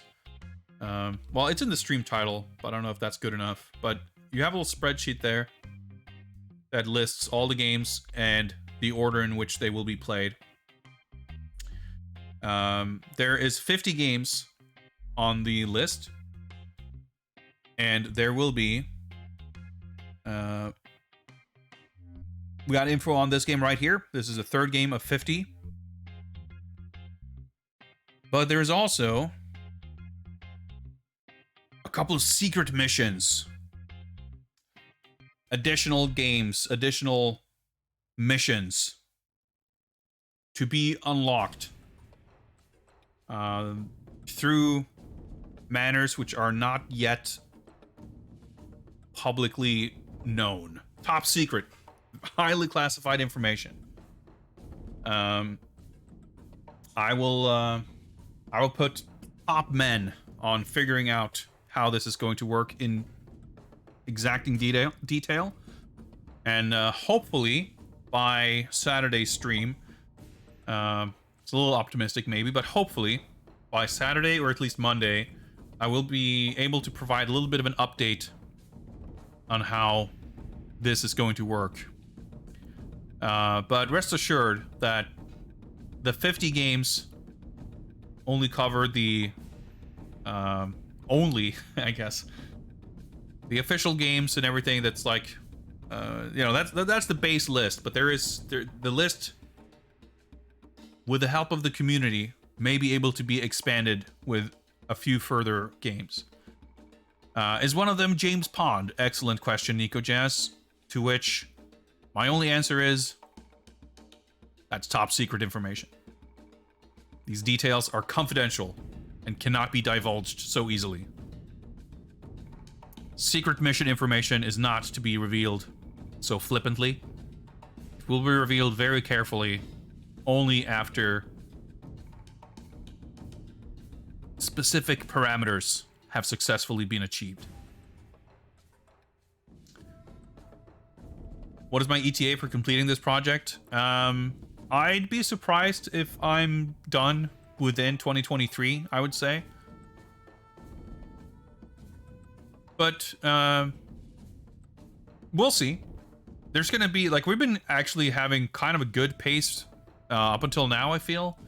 I'm not committing necessarily to completing every game. Some of these games, as evidenced by A View to a Kill, the computer game, are utterly unfinishable. And I'm not going to feel bad about anything, certainly not by anything that's, technically unfinishable. But even stuff that's perfectly finishable in a technical sense, but just happens to be super difficult or annoying or boring. The main purpose of this is to explore the history of Bond games, to learn a thing or two, to gain some valuable context, but completing the games is kind of a secondary concern. I want to see as much of the games as possible, but that doesn't necessarily mean that we have to subject ourselves to completing something if it's not enjoyable or interesting to continue to try to play it. But there's going to be games that are complicated. There are games that are going to be just long. I mean, once we hit a certain hump, like once we're past, say, GoldenEye, I think that very few games, if any, are going to present an issue in terms of like actually being finishable. It's just going to be a matter of time, basically. But I'm also not. I'm not specifically dedicating every single stream to this from here on out. Probably we're doing at least 1 to 2 streams a week of Games Bond, and then maybe Saturday streams I do other stuff. But we'll see. It's going to change from week to week, probably. But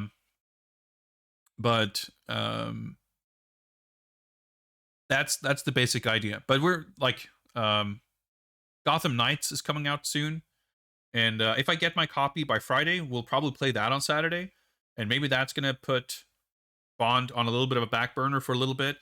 The Mega Drive Mini 2 is going to arrive soon. I don't want to do a stream with that. There's going to be Halloween and Christmas and other stuff coming up. Like, so there's going to be stuff that, more time sensitive stuff that comes in the way. But Bond will always be kind of a fallback thing of sorts. I should just pause this.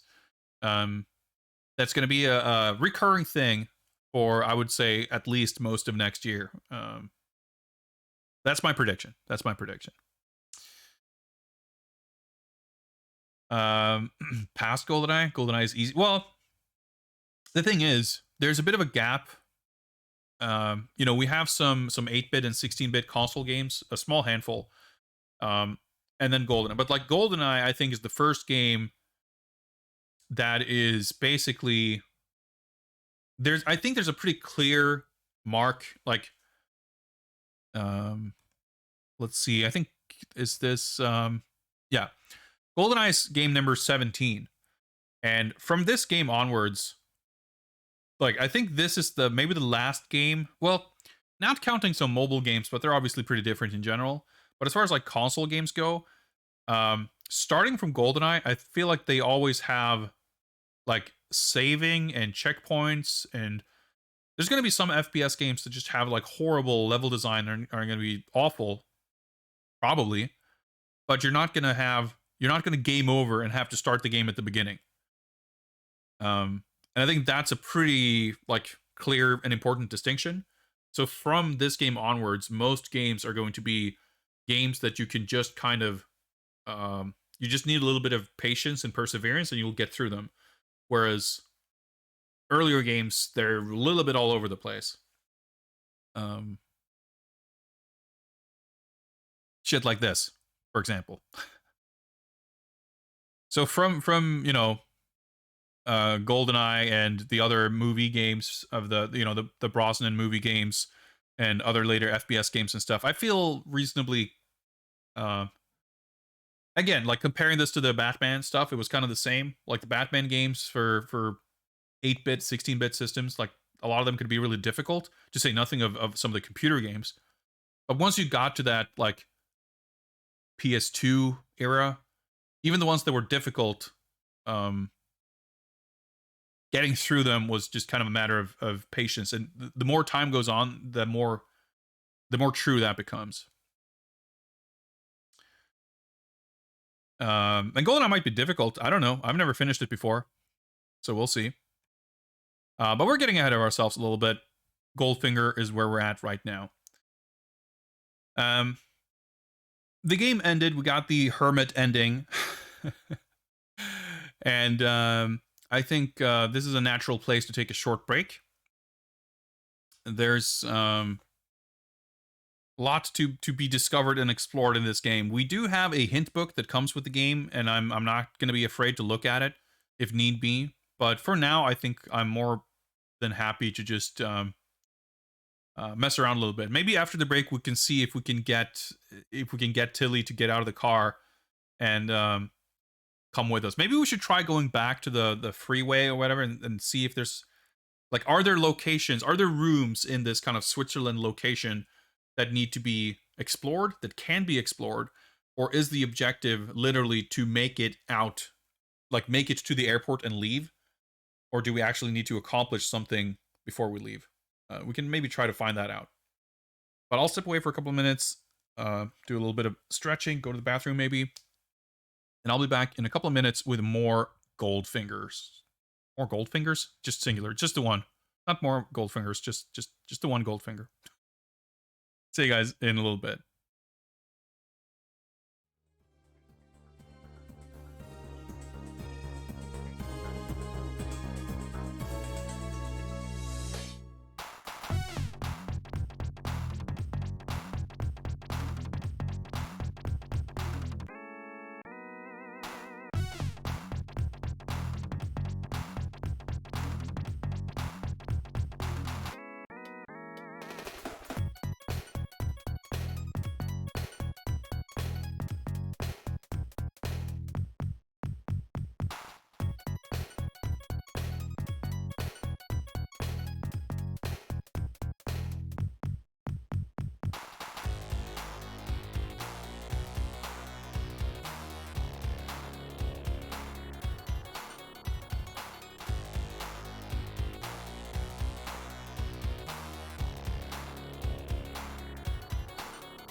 All right, I'm back.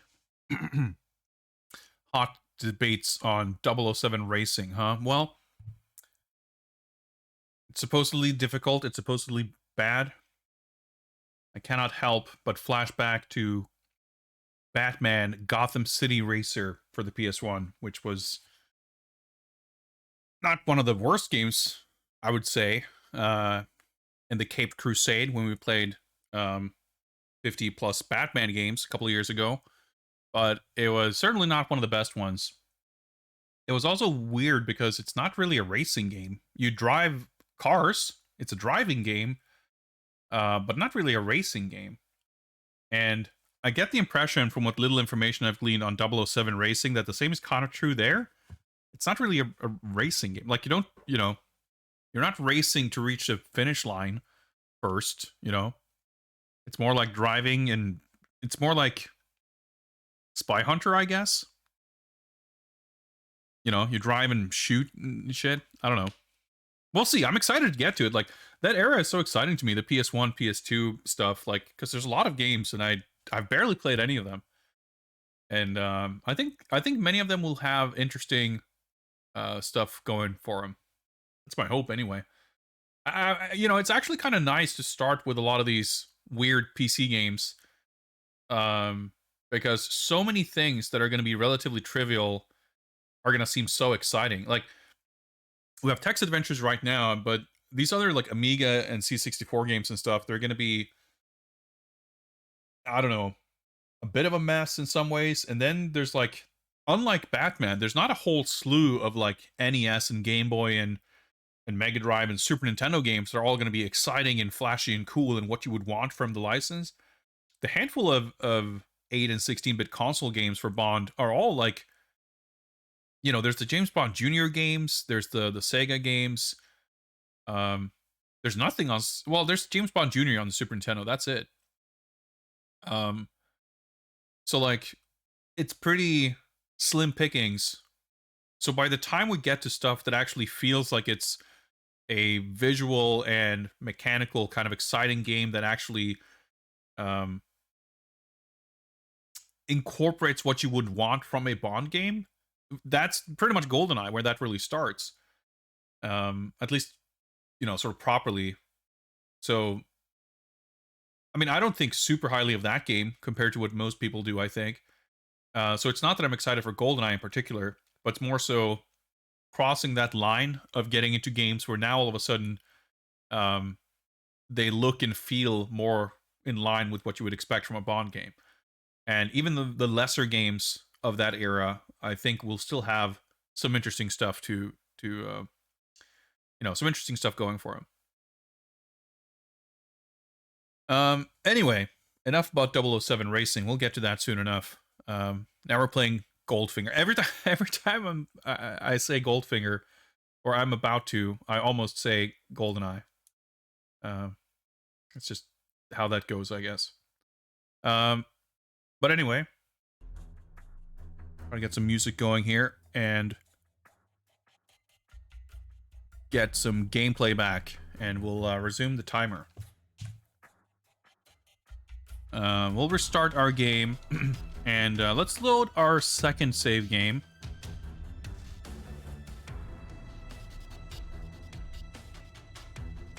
And this is, I believe, after we have taken care of the third henchman car. I feel like there's two things we can really do here. We can see if we can have Tilly come with us on the flight. But I know that there's also technically a location that we didn't try to go to. So I want to backtrack a little bit in our driving here and see if we can make it up to that freeway or whatever it was, just to see what's there, and just to see if there is anything there that we might have missed. All right, so straight line shoots steeply up the mountainside. So I guess if we go up, that's basically backtracking. Drive up. This steep section of the road climbs north through a sharp curve and descends south into the valley. So I believe north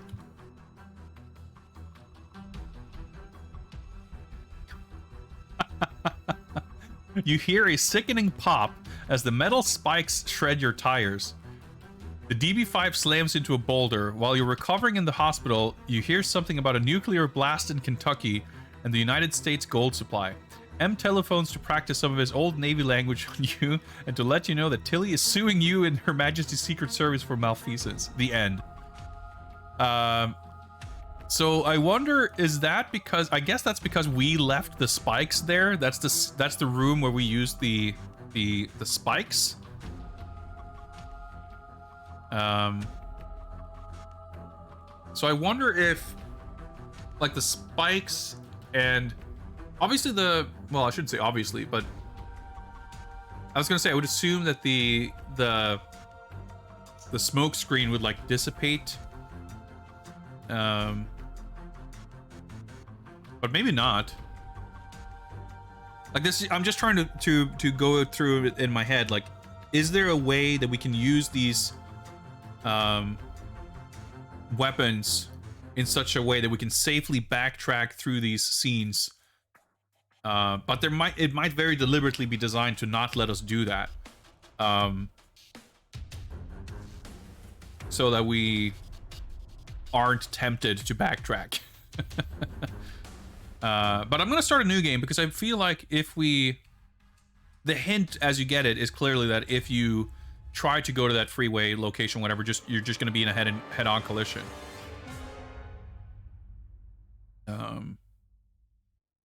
But that's probably a unique death scene, right? So why don't we see how that works out? So let's not resume. The easiest way to get there, I think, is just to start a new game. So we're in a car, we're being chased. This is how the game starts. So I think we should basically right now be able to well, we should open the armrest first so we can reach the switches, and cars right beside or right behind us. So we can use the oil slick here, or we can use the I guess we can use the spikes here probably. Yeah, if we end up having to use a walkthrough, it should be easy. However, there is before I would resort to a walkthrough, there is a hint book included. So we can use the hint book to receive sort of hints for each section of the game. Yo, what's up, Duke Donuts? Happy Wednesday. But we can basically try to retrace our steps here. So I'm gonna press the black button to use our oil slick. A spraying sound comes from the back of the DB5. A glance in your rearview mirror shows an oil slick glistening across the surface of the road. One of the Mercedes, I guess that should be, hits it, spins like a pinwheel, and smashes through a guardrail to the valley below. Tilly relaxes slightly, and a taut smile crosses her face for a moment. You speed on toward the hairpin. The road jackknifes here into a treacherous hairpin turn. Black skid marks snake across the tarmac, following the road's edge as it twists back upon itself. S-curve flows to the east. To the west, the road climbs toward the South Pass. So I think I could basically wait here, I think, if I just do something that sort of wastes time. But I think we can also just keep moving. It doesn't really matter. S-curve flows to the east. To the west, the road climbs toward the South Pass. So west, I think, is the direction we're going, or should be going. Hope your Wednesday's going great. Yeah, it's a decent Wednesday so far. This game is interesting. Channel between two mountains. The wind howls like a banshee through this narrow southern pass. Okay, so this means this is the screen that we should not use the smoke screen here, because the wind will make the smoke ineffectual. There's always the wait command.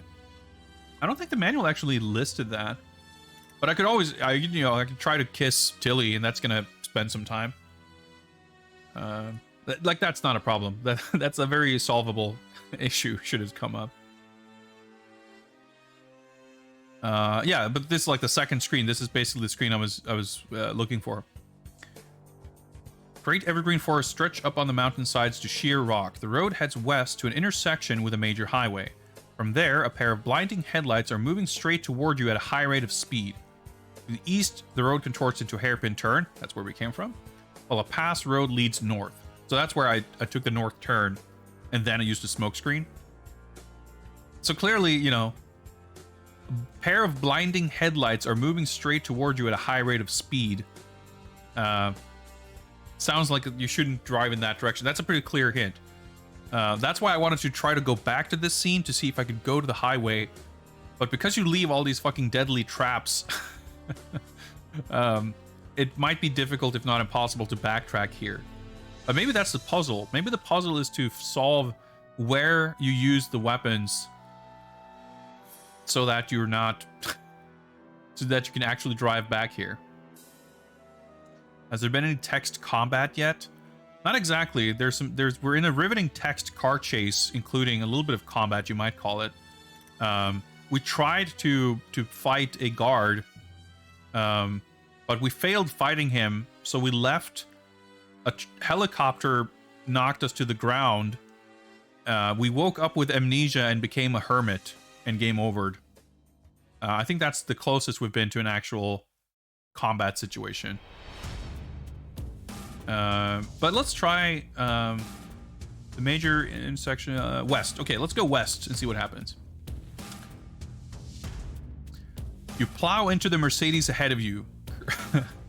Koreans pour out of the car behind you, brandishing guns and shouting unintelligibly. Okay, so okay, that we just got captured.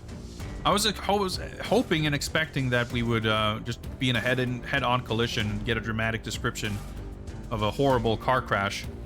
But nope, we just get stopped.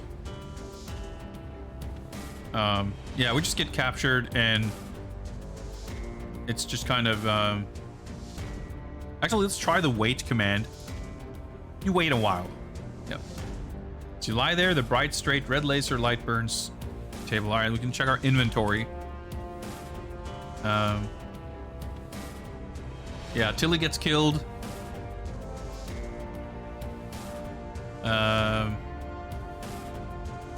Hello, Goldfinger.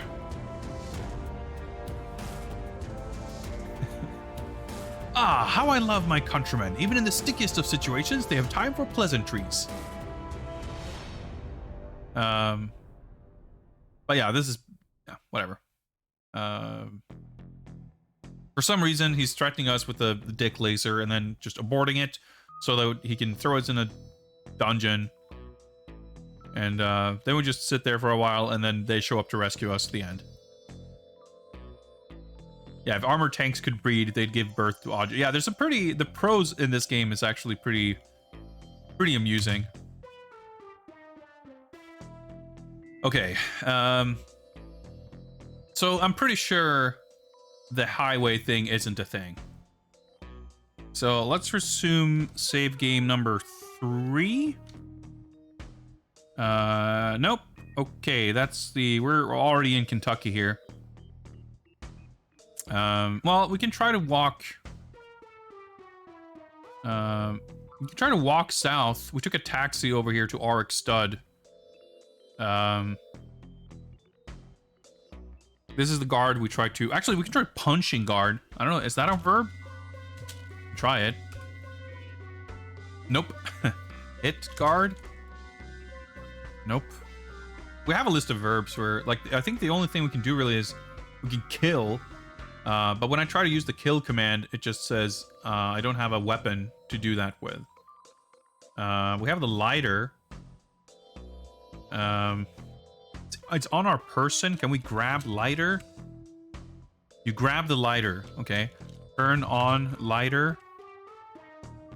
You turn on the lighter and its flame burns steadily. But there's like no use command.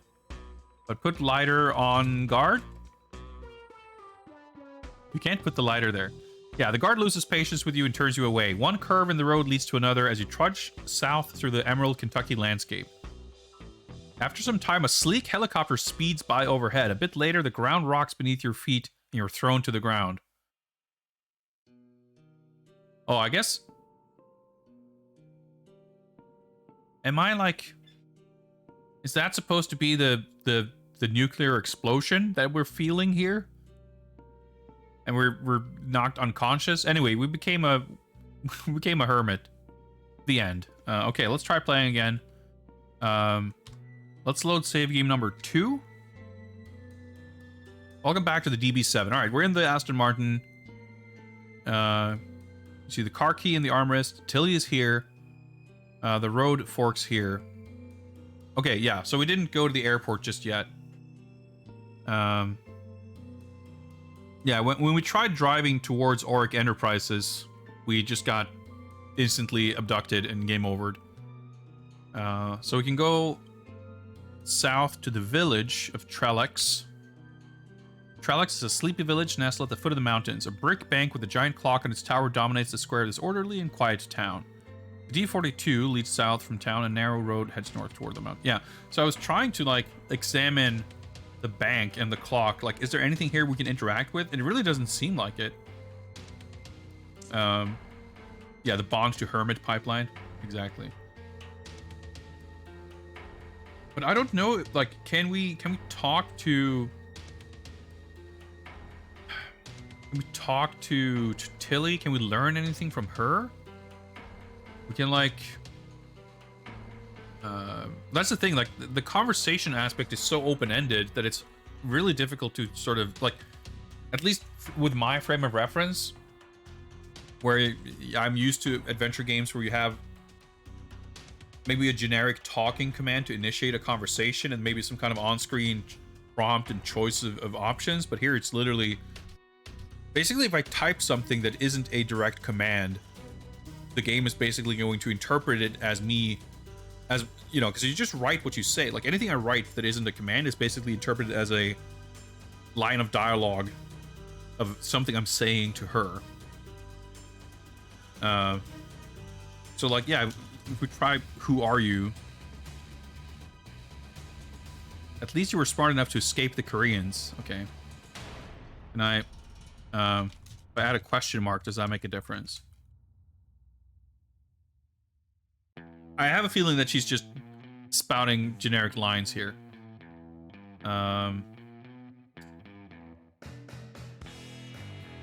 in the interactive fiction general manual, it tells me about character and dialogue. It says, you can get information from characters by asking them questions or giving them commands. And there's a couple of examples here. Do you have the ray gun? Question mark. Tell me the color of your mother's hair. Please give me the spoiled milk. Will you trade the fleece? Quick, Charlie, throw me your knife. So, like, it's painting a pretty vivid picture of, like, being able to say and ask for anything. Yeah, a conversation as a, like, conceptually is just so incredibly open-ended. And the thing is, like, even if you think of something to ask or think of a topic of conversation, you know, it's pretty tricky. If you try something and it doesn't seem to work, you will have no idea whether it didn't work because it's like completely a lost cause, or it happened to not work because you didn't parse, like you didn't phrase it exactly correctly for the parser.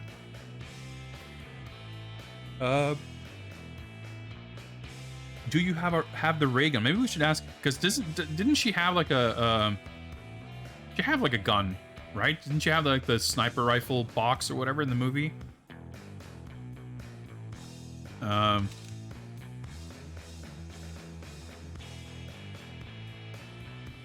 You're into things, aren't you?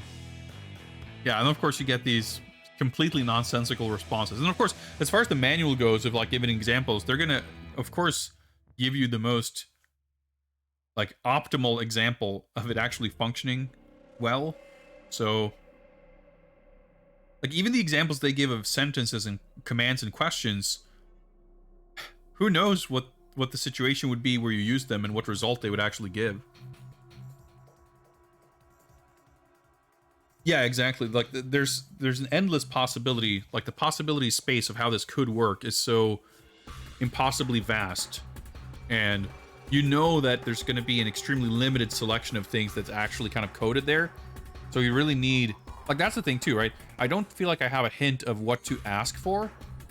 If I knew that there was something I need to ask for, like, that would basically be the puzzle, right? To learn what it is you're supposed to ask for, and then you ask for it, and then that's it. But just being in a car with someone, it's like, well, okay, here we are. I think we asked, like, let me look at the list. Examine carefully. Yeah, who is, where is, have you, ... They've tried, like, where is Goldfinger? Yeah, I think it's basically, because I typed who is Goldfinger, and she gave me this. Basically, if I typed Goldfinger. Yeah. What if I typed odd job? Goldfinger's manservant. Jill was terrified of him. Okay, so maybe we can like Arc Enterprises. I'm here to kill that monster Goldfinger. In fact, I had him in my rifle sights when you tackled me to the ground, you idiot. Yeah, that happened before the game started.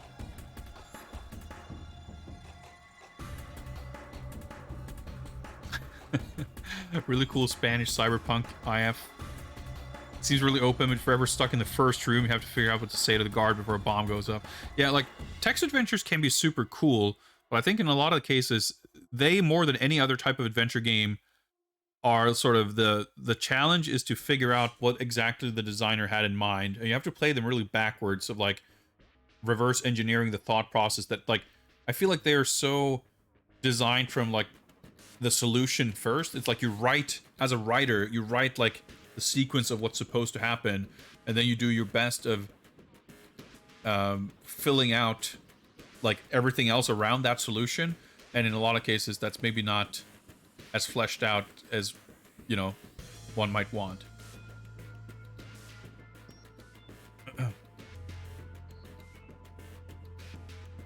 But I say that as someone who is not very well versed in this genre. It's not something I have a tremendous amount of experience with.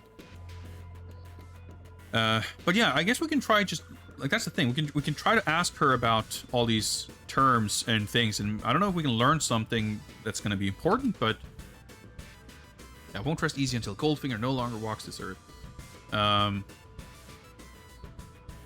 no reason she would know about this exactly, but yeah, at least you were smart enough to escape the Koreans. Yeah, Koreans, nope, nothing. Like,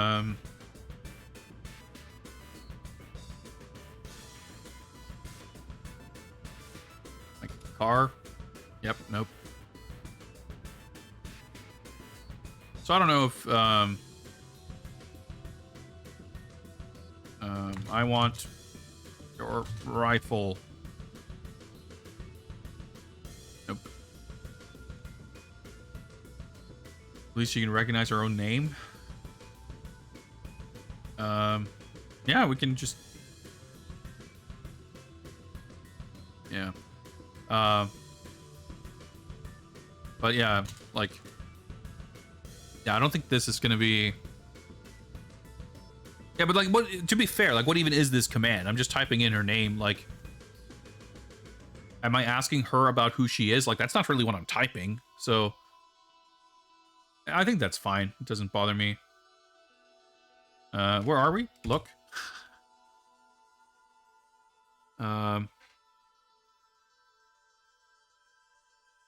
Yeah, we're in the village, but yeah, again, like, I tried to leave the car and see, like, could I walk into any of these places? And no, like, is this a bank? It was like a brick bank. I don't know if that's a term to describe a structure, or if it's like an actual bank, a bank office.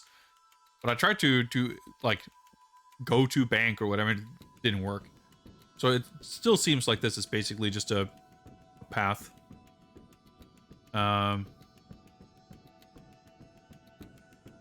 But we can, let's try, okay. I guess we go to the airport, and we can try to see if we can get her to come with us. And if that doesn't work, then I'm willing to, like, look at the guide to, or the hint book, to see, like, the thing is, like, I'm still very new to this, so it's very hard to know. The fact that we made it to the airport, like, is that progress, or have we already missed 5 things? Like, because the objective is so hazy, like, we can get to Oryx Stud, and there's a guard there. Was I supposed to procure an item here that I then use to knock him out? Like, I feel like getting a slight hint. Basically, I've not had enough success at any parts of this game yet to even have a sense of how to parse whether I am having success or not. I'm not, you know, the only measure of success I have so far is like not turning into an amnesiac hermit. As long as that doesn't happen, as long as I'm not getting killed or fired, you know, that's the only definition of success I have so far. So having some like examples of kind of what we are doing, like, yeah, that would maybe help. But I'm definitely getting the sense that we're not finishing this game tonight. We could try to rush through it, but I hope it's not the matter of as soon as I look at the hint book, then like, oh, we're just gonna hint through everything. But we'll see. We'll see. I think if we... Right, regardless of where we end up by the time we finish stream,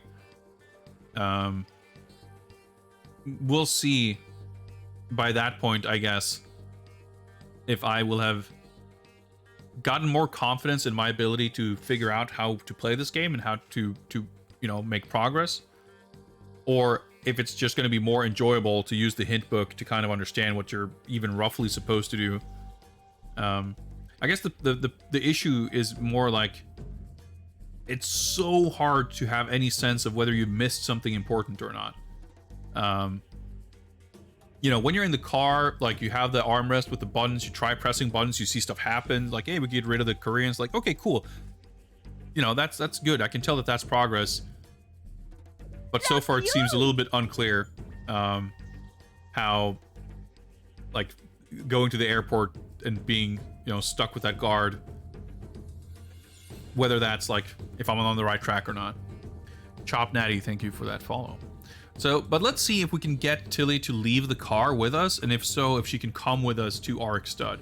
Because if she can, maybe that's gonna help somehow. Maybe she can, you know, flirt with the guard to let us in. Maybe something like that. I don't know. The D42 leads south from town. Narrow road to the north towards the mountains. So let's go to town. Through the valley between the airport to the south and the quaint village of Trellix to the north. In the distance, pale moonlight reflects off the skeletal form of a ski lift. Shut. Okay. I did kind of just pass through this. I kind of ignored it. So can I examine ski lift? It doesn't tell me where it is. Just in the distance. Skeletal form of a ski lift. Drive to ski lift? No, okay, that just drove to the airport. That's the thing, like, anything so far, any item described as part of the description of the room itself appears to not be something I can interact with. It'll give me a list maybe of exits, but if it doesn't give me a direction to it, then I don't even know if I can go there.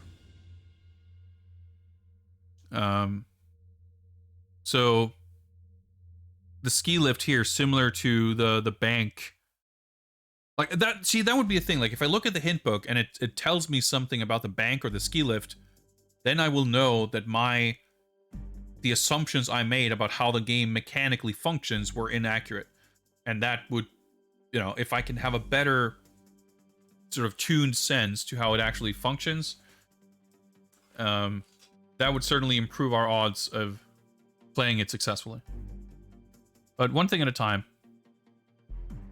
So we're in the parking area, because to the south of the parking area is the low-slung glass terminal.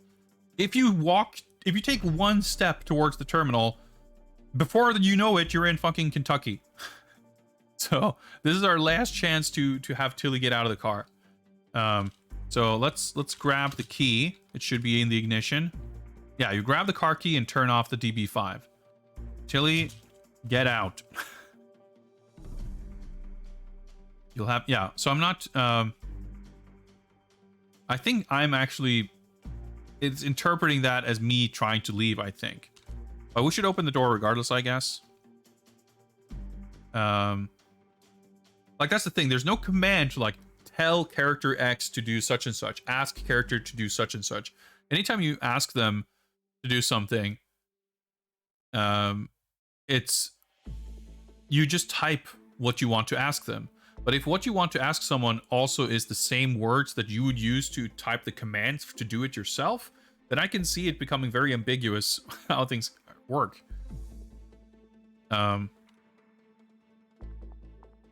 So I think that's kind of what happens now. Yeah, I step out of the car. So look. Yeah, the DB5 is here. Tilly is not here. Examine Tilly. Tilly is not here. All right, so get in car. Maybe we should examine Tilly and examine her carefully. Yeah, so what if we examine her carefully? Nope. Still the same description of Lord's cruel penchant for creating elegant blondes with steel trap souls.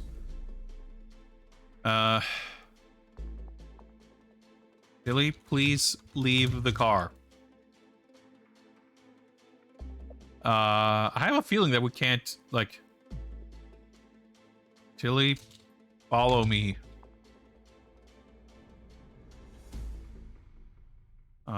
Let's look at the verb list.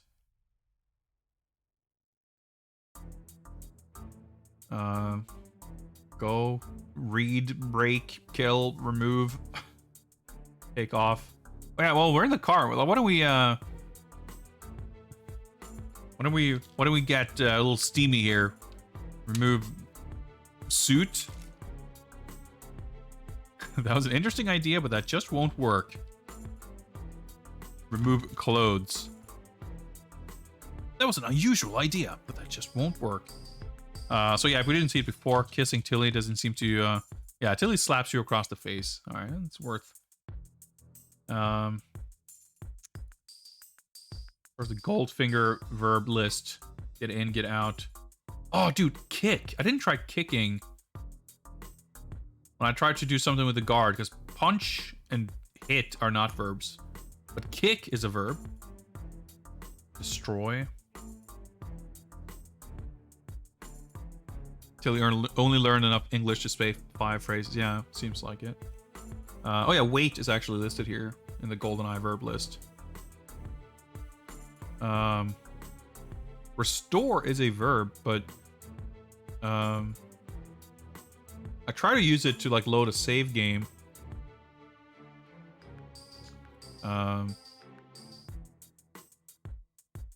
That's not seem to be what that is for.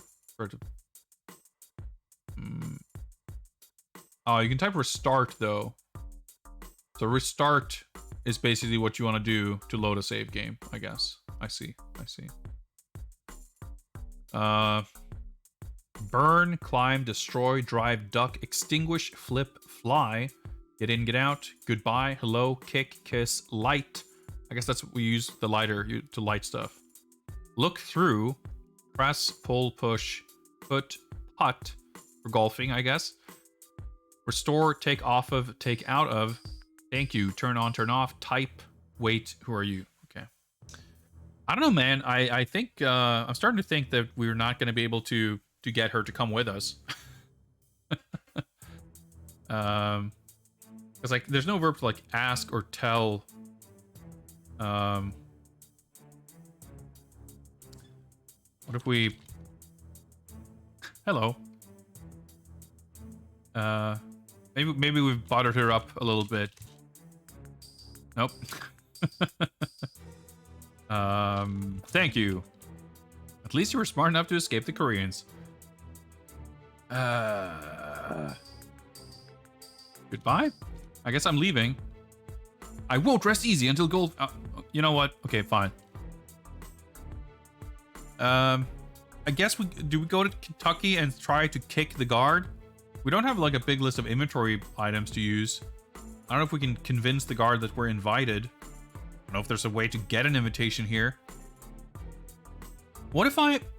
what if I get out of the car and I walk back up the mountain? Maybe I can walk to Auric Enterprise. You know, it's not the terriblest idea. We should like we should be exhaustive.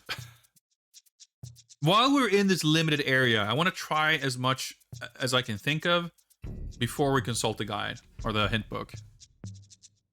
The D42 exits the airport to the north.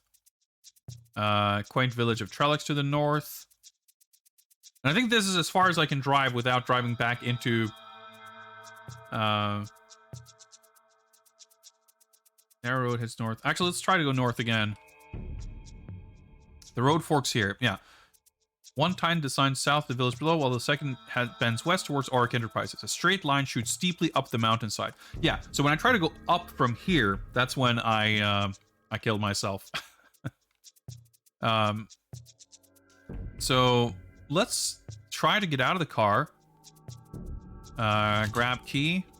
Oh yeah, that's right. You still, after you grab the key the first time, even after putting it back into the ignition, I still keep it in my inventory.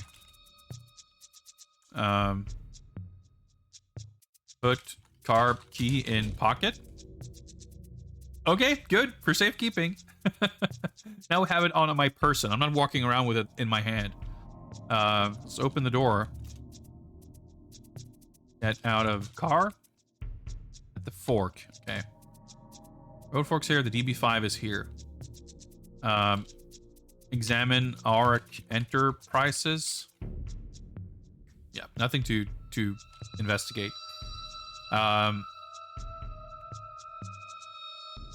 One time descends south of the village, while the second bends west toward. Okay. What if I sneak west? I don't think that's a verb, but we're probably gonna get arrested here, or not arrested. I don't know, apprehended. Yeah. As you try to pass the front gate of Auric Enterprises, you are apprehended by dozens of guards alerted by the earlier confusion of the chase. So basically, the game does not really seem to make, like, there's a few locations that are sort of flagged as not, like, we can't drive into the terminal. But other than that, like, whether you're in a car or not, the car is like a bag that can contain yourself and maybe other characters and items, but otherwise it's just a container that moves from location to location. Us being in a car doesn't seem to affect how we interact with the location or what we can do.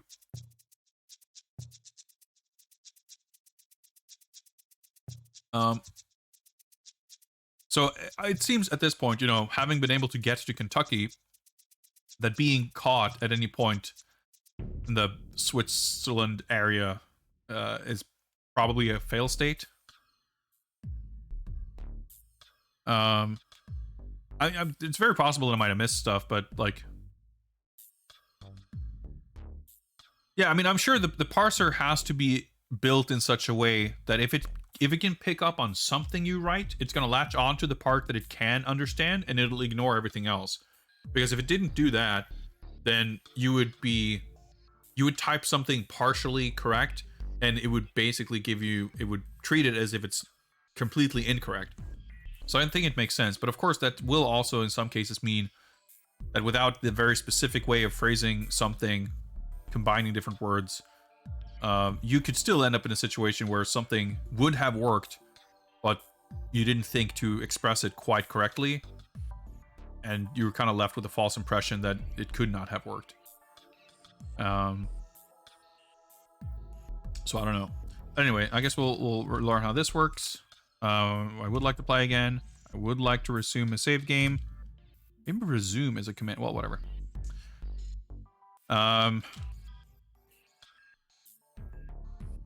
So this is when we fly to...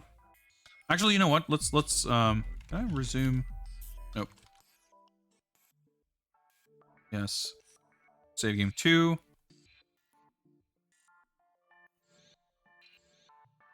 All right, so go south of the village, south to town.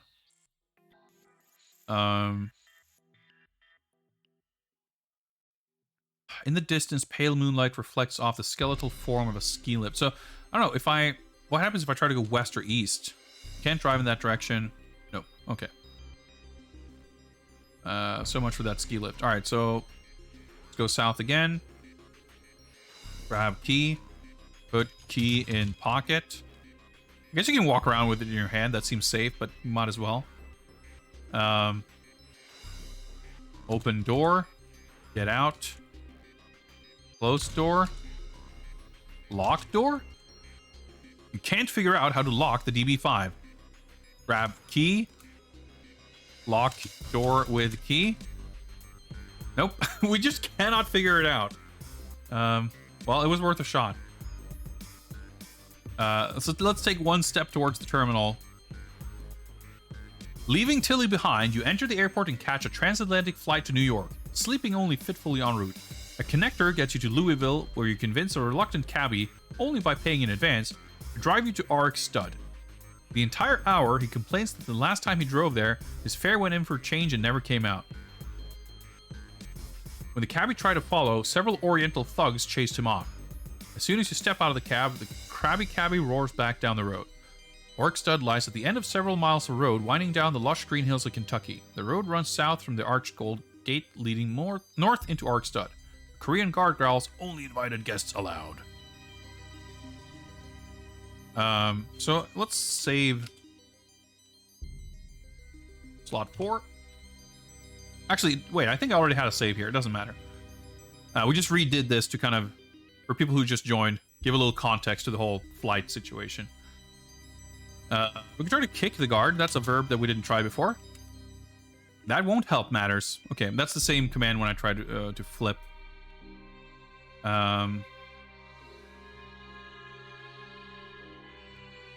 So what if only invited guests? Okay. I'm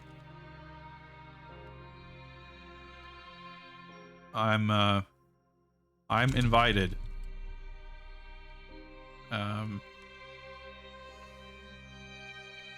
My name is Bond. Nope. James Bond? The guard loses patience. Okay. We became a hermit. Let's resume a save game. So save game number 3. Yeah, it's the same thing. Actually, I think we have more moves here, maybe, but I don't know. I think, basically, I don't think the move mechanic means much other than I think when you beat the game, you would get scored, basically, by how few moves you were able to beat the game in, so it shouldn't really matter. Like, I don't think if we have already used 52 moves by the time we get here, we're soft lock. But who knows? So what happens if we immediately try to walk south?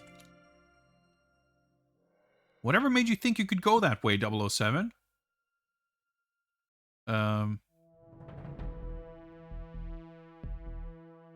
Road runs south from the Arched Gold Gate.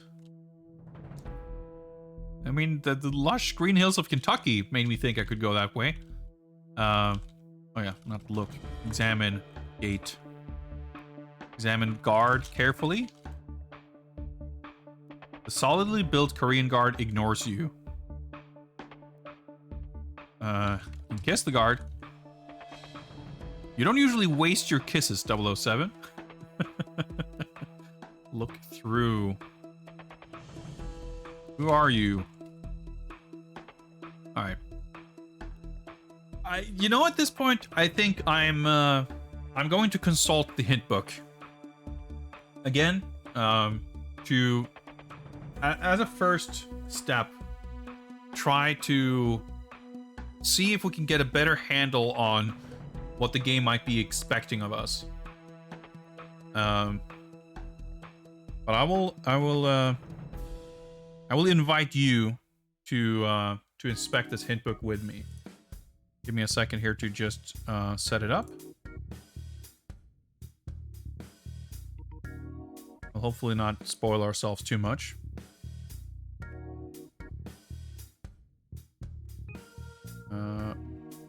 we go. Clues and hints. Contract thing. There we go. There we go. We hope you enjoy being lost in another world, dazed and maybe a bit confused. If you're too lost and need help, take a look inside. But just a peek. All right, we'll scroll carefully. Your feedback is important to us. Let us know what you think about this or any of our other products. Okay, let's make sure to tweet at Angelsoft. Give them your feedback. Okay, let's scroll carefully. Thank you for buying Mindscape's Goldfinger. Well, you're quite welcome. We trust you are enjoying it immensely. I'm having a pretty good time, sure.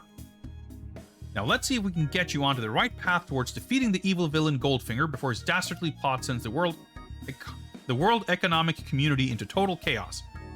Use the hints sparingly, 007. Good luck. Okay. In the car chase. Keep getting caught in the car chase. 007, you are noted for driving very sophisticated automobiles with lots of toys that might come in handy at times like this. That's pretty cool. Like, we've definitely overcome the first thing that they might have given you hints for. What kind of toys? Check the armrest. Maybe it's more than it appears to be.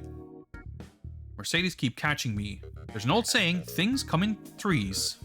I still can't, like, things come in, like, okay, there's 3 cars. How does that help me get rid of them? Remember, your auto has some very special... It's just the same hint, but that's fine. I mean, we didn't have any hints. We had only seen the movie and we were still able to figure it out. But so far, like, okay, at the lookout... Okay, we missed that. So was I supposed to stop past the guardrail? Okay, we should start over because we've already clearly missed something. The thing is, when I was at the lookout, we're like being chased. We're supposed to get out. Oh man, I'm not gonna read further. But the question of like, how do I get past the guardrail seems so incongruous with my experience with that scene. I'm pretty confused.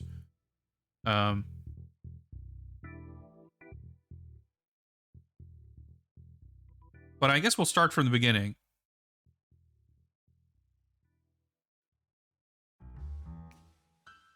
There was a manhole cover also. Yes, that is correct. That's true. Yeah, like that part in between getting rid of the first car and getting rid of the last car, like, I haven't redone that part. I've redone the very beginning and the later parts several times, but we didn't really, like, again, like, we're in the middle of being chased. So it seems weird to, like, stop to get out of the car to fucking open a manhole cover. But you bring up a good point, why not? There's certainly things that we haven't looked at or considered. Yeah, I just worry that we're gonna be, like, extremely specific in where you use which gadget to, like, not lock yourself out of what you're supposed to do. And there's really no, like, you can use some sort of deductive reasoning as to, like, okay, they mentioned the manhole cover, and you're right, I forgot about that, and that stood out to me as an object described separate from the scene description.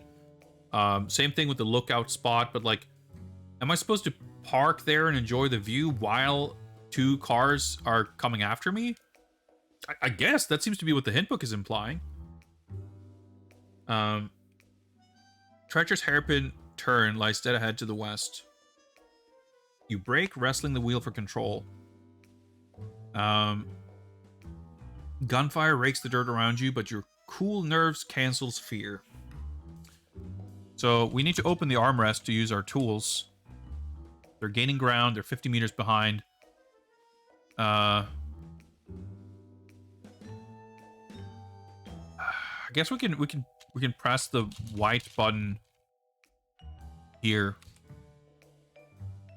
Grinding sound. Boot springs open. 100 razor sharp spikes. Car skids wildly into and through the guardrail, bursting into a ball of flame as it spirals down the mountainside. All right, so we took care of one car. Hairpin turn. Black skid marks. Has now lost ground. It's more than 100 meters back. So I guess I could try to wait here and like try to get rid of as many of them as possible as soon as we can. Let's try that, I guess. So if we wait here and then eventually use the oil slick.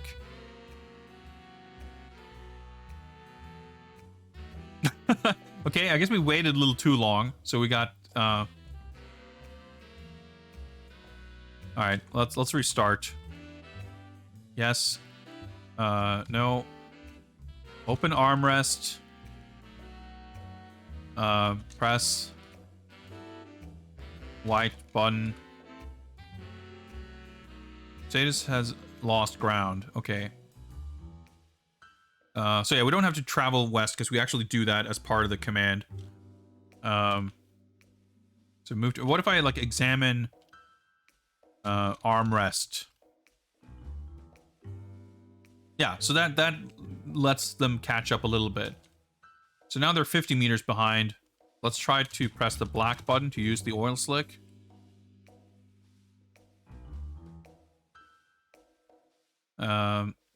Yep, okay. One of the Mercedes hits it, spins like a pinwheel, and smashes through the guardrail. You speed on towards the South Pass. So here we have blinding headlights. To the east, the road contorts into a hairpin turn, while a pass road leads north. Okay, so let's go north. Connecting the south and north passes, the pass road clings to a windswept mountainside. Alright, so here it's windswept, so we can't use the smoke screen. Maybe we could have used that earlier. Maybe if we kill every like henchman in these like very first rooms, that gives us a little bit more room to fuck around. I could actually see that being the case. The password clings to the windswept. We went north. I guess we go north again. Doesn't make it super clear here. All right, they're caught up right now.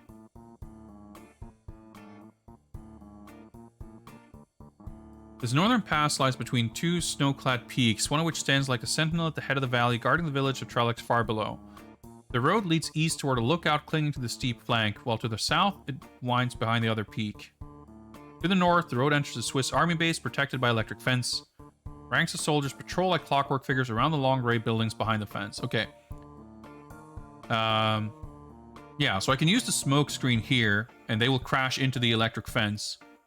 And we'll be done with them.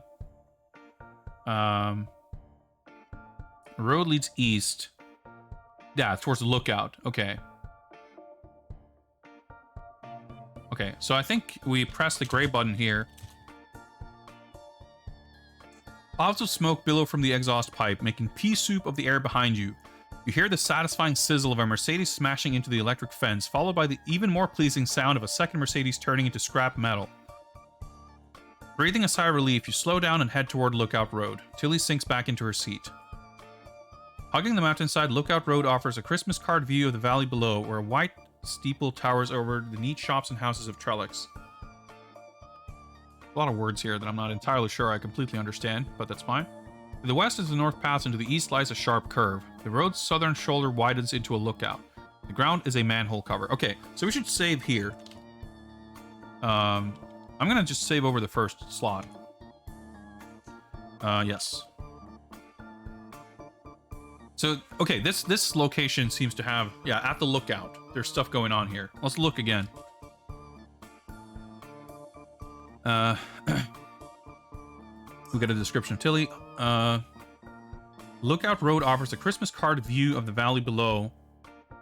To the west is the North Pass. To the east lies a sharp curve. The road's southern shoulder widens into a lookout. In the ground is a manhole cover. Examine manhole cover. Try looking. I didn't think I was supposed to look at items. Or like, you know, specific... Yeah, okay. Maybe I need to go out of the car to do that. Yeah, okay. Examine ground. Nope. Examine lookout. But let's see what happens if we try to go south. Here, the road's shoulder widens into a scenic lookout from which to enjoy the now moonlit spectacle of the Alp-rimmed valley. An intense red glow drifts up from beyond the guardrail. Okay. Examine guardrail. The guardrail is not here. Okay. I guess I should probably step out of the car. Examine glow.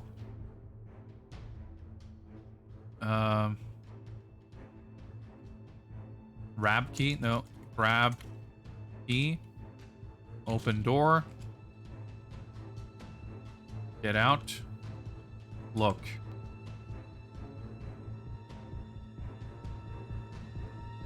Okay, we get a different description now. Here, the road's shoulder widens into a scenic lookout from which to enjoy the now moonlit spectacle of the Alpine Valley. So much, so far so same. An intense red glow below is the main factory building of the Auric Enterprises complex. Hurrying figures move purposefully about the shadowy passages around it. South of the factory rise the gold Gothic turrets of Goldfinger's chateau. The lookout exits north. So, okay.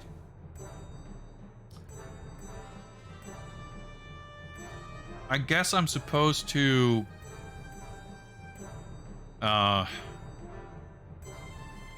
bust through the guardrail, just based on what the hitbook said. How do I get past the guardrail?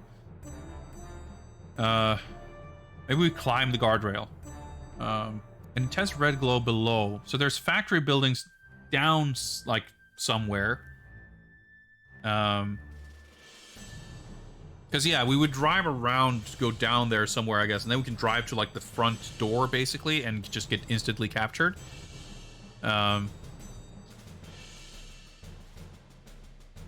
Maybe we can just go down.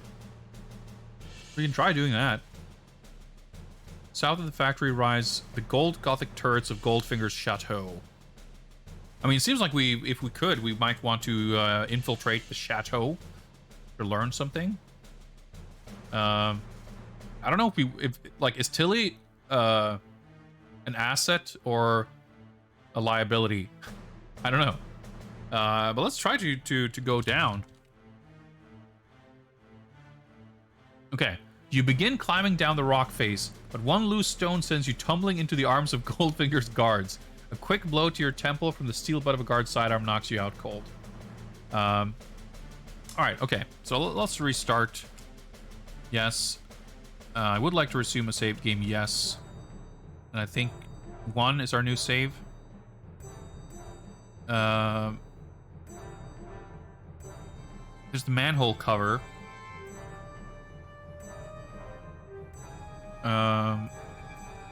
Maybe we can use the... Okay. Maybe we can climb down the manhole cover to get down to ground level. Maybe it leads to some kind of service tunnel in the factory. Yeah, mountain climbing skills. To be fair, he didn't have any equipment or anything. So let's go... So let's not leave our car in the road. Let's go south. Let's grab the key. Let's open door. Let's get out. Let's look. And if we go back north to where we saw the manhole cover, will that now look different? You know, let me save. Yeah, sure. 2. Yes. Okay. So if I go north, we're back at Lookout Road. Look. The road's southern shoulder widens into a lookout. In the ground is... Oh, maybe I can just go down. Maybe it's that simple. Examine manhole cover.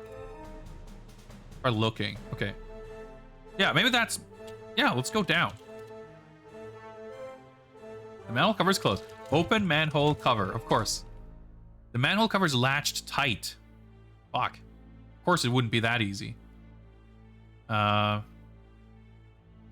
Examine manhole cover carefully. By looking instead. Are we supposed to find a crowbar? Can we like... Do something with... Can we pull something loose from the guardrail to use? Let's go south. Back to the lookout. And examine guardrail. Oh, okay, now we get information. We couldn't examine it from within the car. This waist-high guardrail is formed of finger-thick steel cable threaded through stanchions set 10 foot apart. Examine guardrail carefully. Haha. On one end, the cable has worked nearly free from its mooring. Grab cable. You tug on the cable and manage to free one end. The cable now hangs over the edge of the lookout. Aha! We can use the cable to climb down. So there's... The manhole cover, I'm sure, has some meaning. Do we... Oh, I guess we already did grab the cable. Let's try it again. The cable is hanging over the edge of the lookout. The loosened cable hangs down toward... So I guess we are to assume that now that this is hanging down... If I... Well, I guess we can try climb cable. Just to make sure that we don't, like, go down and just step off the edge and, you know, take a blind leap. Climb cable. A jolly good try, 007, but that's a dead end. Maybe we're just, like, go down and, that's it. We'll see what it says, I guess. Yeah. Oh, my God. You lower yourself down the cable, which proves disappointingly short. You're hanging about 5 meters above a dark alley within Auric Enterprises. Okay, maybe that's so that we can't climb back up. 5 meters. I mean, Bond can handle that, right? I guess go down again. Or, I mean, can we examine alley? Guardrail is not... Okay. Well, let's just go down. Let's drop. You land softly, spinning around and into a crouch with your back to the cliff face. The loading dock is backed onto the main factory building. A dark alley runs east and west along the back of the building. Lights shine around the western corner while the east lies shrouded in shadow. The scent of bitter tobacco hangs in the air. All right, we're fully in spy mode now. Okay, thank you, Hintbook, for nudging us in the right direction.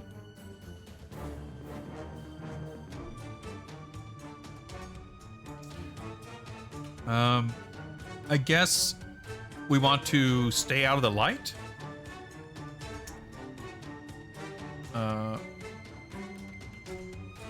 Loading dock is backed onto the main factory building.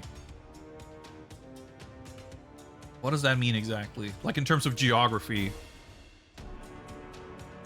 A dark alley runs east and west along the back of the building. So I take it to mean we can go east or we can go west. West is light, east is dark. Can we like examine lights? I suppose not. Well, let's go east and see how that works. You slip into a dark alley behind the factory building. A window on the wall to the south is open. To the west stands a loading dock, while at the eastern end of the alley, clumps of dead plant stalks waver in the slight breeze. Let's save. Sure. I think we saved over number 2, but we didn't save... whatever, we'll save number 3.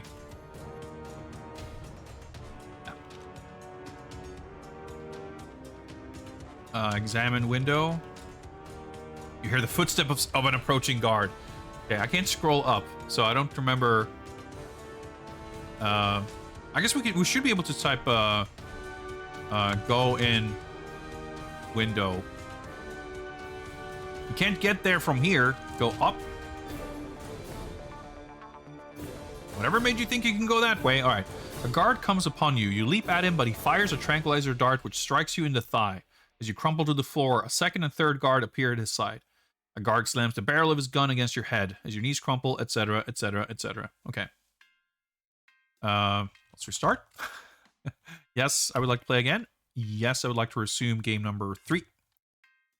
Look, you! Window on the wall to the south. It's open. Thanks for following, Snozzed and Lost. Appreciate it. Eastern end of the alley. Clumps of dead plant stalks waver in the slight breeze. We have a save here, so we might as well fuck around a little bit. So can I go east? Overgrown with weeds and stunted plants, this decaying garden gives ample proof of Goldfinger's black thumb. A wrought iron fire escape leads up to the factory roof, while the alley runs west. You hear the footsteps of an approaching guard. Okay. I guess we go up the fire escape. Pebbled tar covers the flat roof of the factory. Okay, we went up to the roof. I see. A low concrete barrier runs along its edge. The roof extends to the west. In the south rises the arching roof of Goldfinger's medieval chateau. An iron fire escape leads down from the factory roof to the garden. Okay. So maybe... I kind of would have wanted to go inside. But, like, I don't know if there's anything in the factory or if we just need to get to the chateau to find hidden Goldfinger lore. I guess if we get caught, we'll reload and we'll try to go in the window. Roof extends west to the south, rises the arching roof. Okay, well let's try to see more of the factory area before we go to the chateau. So we can go west. Your cat burglar black shoes slap softly as you steal across the tar paper until you reach the western end of the factory roof. The moonlight shines off a skylight at your feet. Can we examine skylight? Open skylight. You open the skylight. Okay, I guess we go down. You climb through the skylight and land in the arms of several of Goldfinger's guards. Okay, yep. A lot of trial and error here. Restart, yes. I would like to resume and game number 3. You know what? Just to have exhausted the option. Oh yeah, actually we already went to the dark side. That's a very poetic way of phrasing it. I mean, we're not in the scene where we just landed. But I wanted to go to the other direction. Yeah, let's go west. If I go west now, where there's smoke, there's fire, 007, and you just got burned. You should know better than to waltz into a brightly lit area. Korean guards catch you in an instant. That's exactly what I expected to happen, but now we've confirmed it. Okay, restart, yes. Resume a save game, yes. Game number 3. So a window on the wall to the south. Okay, so let's go south.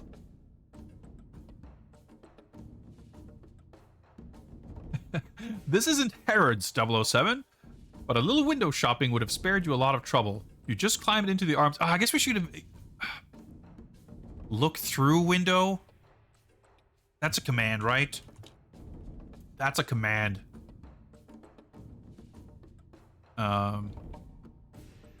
Yes. Yeah, that's why it's telling us to look. Because there is a command called look through window. At strategic points along the factory floor, Korean guards keep watch, the oiled barrels of their Bren guns gleaming. In the center of the room, a group feverishly dismantles Goldfinger's armored silver ghost, armor made of gold. Sweat pours down their shoulders and backs as they carry the gold toward 2 open furnaces. Alright. We learn, I guess, that he's melting gold. Because, yeah, that's the whole part. That's like his smuggling operation, right? Like he's smuggling the gold in his cars or some shit, right? To the west stands a loading dock, while at the eastern end of the alley, clumps of dead plant stalks waver in the slight breeze. Okay, let's go east. Silver Ghost Goldfingers for his platinum and bronze. Yeah, maybe he's got his own gold and silver. Okay, let's go east. Okay, so maybe there's... Examine plants? No further details evident. Then we get caught. Okay. Well, let's restart. Yes. Yes. 3. I don't know if looking through the window actually, like, triggers something. Well, let's do it anyway. We probably don't have time to examine anything else. So, let's, go east. And let's go up the fire escape. And let's look through the skylight and see if we can learn more information. Because there's nothing here. A low concrete barrier runs along its edge. Examine barrier. Nope. Look through barrier. Nope. It's just look command. Roof extends west. The moonlight shines off a skylight at your feet. Look through skylight. A blinking red light catches your eye. It is set in a large silver-colored casement. Is that a word? Goldfinger and an unusually tall Chinese man are hunched over the object, with Goldfinger watching intently. The man inserts a small gold-colored object into the device, and the light stops blinking and turns green. Goldfinger smiles briefly, then the two men walk away. Is this some kind of puzzle solution that we're... The blinking red light in a silver casement. Small gold-colored object is inserted into the device. The light stops blinking and turns green. Okay. But they left, so if I look through skylight again... Yeah, 2 Koreans stand guard over the large silver-colored device. Examine device. The device is not... Yeah, because it's not in this room. Look. Yeah, you're at the western end of the factory roof. The moonlight shines off a skylight at your feet. Yeah, okay. So we can't examine anything that isn't in our current room, basically. Well, let's go east and let's sneak on over to the chateau, I guess. I don't see exactly... Yeah, we can kind of make a little bit of progress, and then if we get a little stuck here... Like, I have a little better sense of the sort of cadence of... Like, clearly we were meant to kind of climb down, just from the structure, like...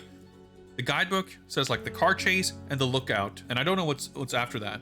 But that means that, like, I meant to do the car chase bit first, and then the lookout bit, and then after the lookout, we made it to the factory, and then we can make it to the chateau. But are we done at the factory? I'm not sure. We can go to the chateau and check it out, but before we kind of, I don't know, take a flight to Kentucky, we should maybe look back at the guide to see if there was stuff we could have done. I don't know. Yeah, definite progress for sure. Back at the east roof. So I think south. Yeah, in the south rises the arching roof of Goldfinger's medieval chateau. So let's go south. Set at a dangerously steep angle, the roof of Goldfinger's small chateau consists of overlapping blue and red slate tiles. They are slippery from a brief late afternoon shower and provide no handholds. Your acrobatic balance alone keeps you from plummeting to the courtyard below. Amber pennant embroidered with the Arc Enterprises logo flaps in the wind atop the gold turrets at each corner. Small closed trapdoor is set in the roof. Yeah, it's like the descriptions are so flowery, like it's almost to the detriment because it's a little bit of a challenge to parse what is like gameplay relevant information. But basically, it seems like anything that you can interact with is going to be pretty explicitly mentioned, kind of as its own modular little piece in its own sentence or its own paragraph sometimes even.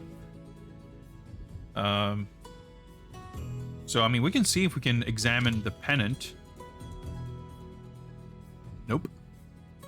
Even doors and stuff rarely seem... yeah, look, okay. So look, yeah, through... maybe it's going to say it's closed. This is a closed trapdoor. Okay. So open trapdoor. You open the trapdoor.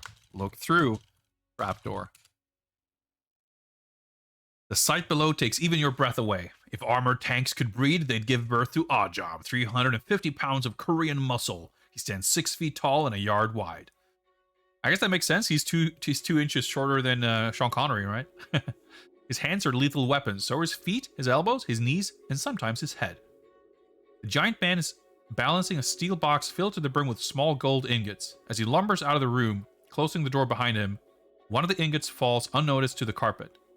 So yeah, I guess we need to look first to see him leave the room, and now it should be safe. So let's try to look through the trapdoor again and see what it says. Actually, you know what? We should save. Yes. Number 4, override, sure. Look. Oh, whoa. I had the wrong window open. Look through trapdoor. The room below is empty. Okay. Let's go down. You pass through the trapdoor. The office is as opulently furnished as a museum wing. The mahogany wall panels, recessed lighting, and butter-soft leather couches speak of a man accustomed to the finest. Your feet sink into a thick crimson carpet. In one corner is a rectangular patch of green carpet, a neat hole nestled in its center. A cherry wood plaque is hanging on the wall above it. Beneath a huge desk, you see a glint of gold. A small trapdoor is set in the ceiling above. The office door in the northern wall is closed. You see the desk and the plaque. Okay. So isn't there an ingot on the... maybe we need to examine the crimson carpet. Okay. Examine red carpet carefully. Examine ingot. This is a gold badge in the shape of a miniature ingot. Along one side, the Arc Enterprises logo is etched across a small glass window in Gothic script.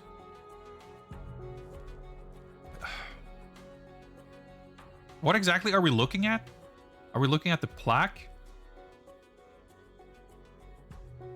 I'm trying to look and grab the thing that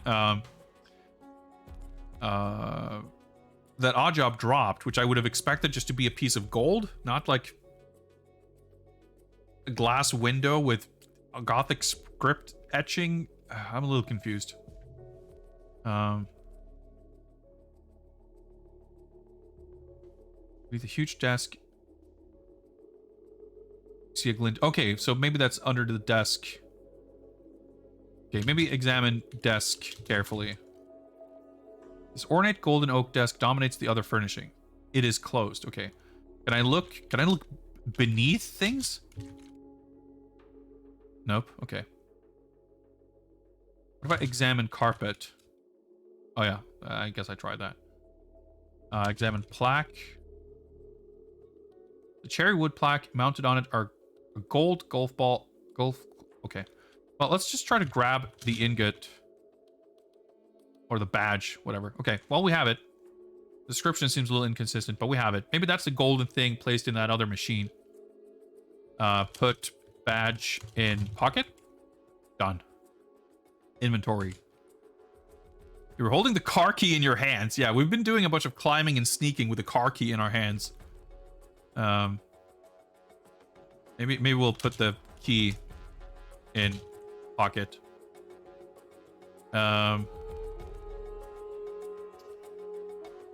So examine desk carefully. It is closed. Okay, examine the plaque carefully. It's a cherrywood plaque. Mounted on it are gold golf club and ball. A small brass plate on the bottom of the plaque reads, "Most improved player, Royal St. Mark's 1950. Well, congrats. Congrats. Open desk. You open the desk. It contains the plans. Examine plans carefully. You can't while they're in the... okay. Grab plans. You take the plans out of the desk. Examine plans carefully. Operation Grand Slam. That's what it was. Okay. These elaborate plans seem to be the blueprints for some type of advanced helicopter. Neatly penned in one corner are the initial PG. In another handwriting is the notation P. Operation Grand Slam should impress the generals. I look forward to the maiden voyage. PG. Pork Goldfinger, probably. Yeah. So now we have learned of Operation Grand Slam. So now if we get caught, we can tell Goldfinger that we know about Grand Slam. Yes, this is exciting progress. We might have missed something crucial, but feels like we're making progress. You hear a guard at the door. Okay.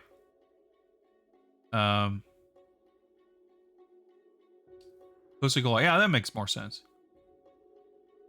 But it's not as funny. I mean, it's a little funny. It's a funny name.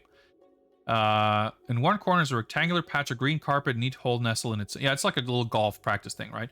But I reckon we don't have much time for anything beyond opening the door in the northern wall.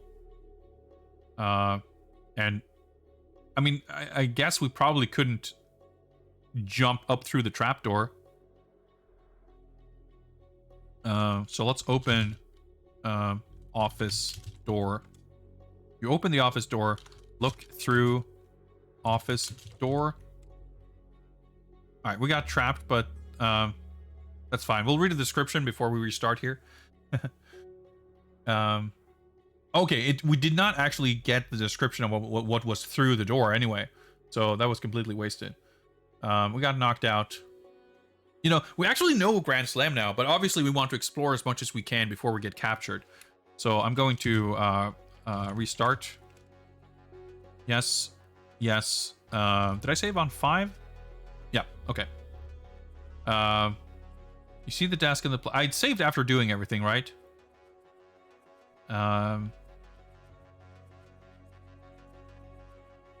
Put plans in pocket. The plans are not quite pocket size. Okay, open office door. North.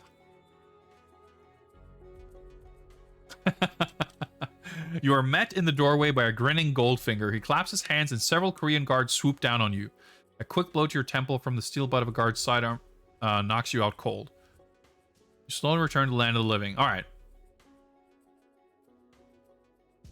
So we could have maybe timed things differently if we had left earlier. Would we have time to go into this room, or is this room just like where we inevitably get caught?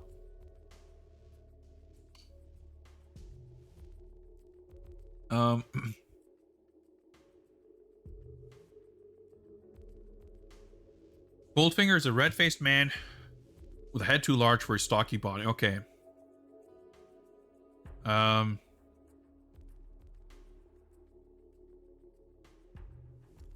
It doesn't say anything about Tilly being here, does it? I forget if... Well, maybe they brought her out just to kill her or whatever before. I forget how that worked out.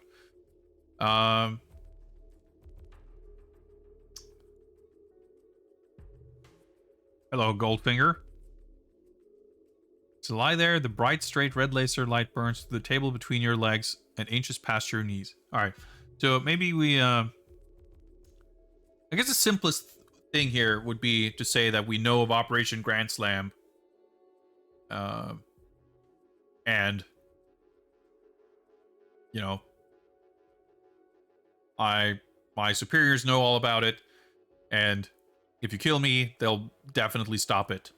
That's more or less what happens in the movie, right? And I feel like the way the parser works, I should, like, if that is a thing, just typing it should probably have some kind of effect, so let's try it.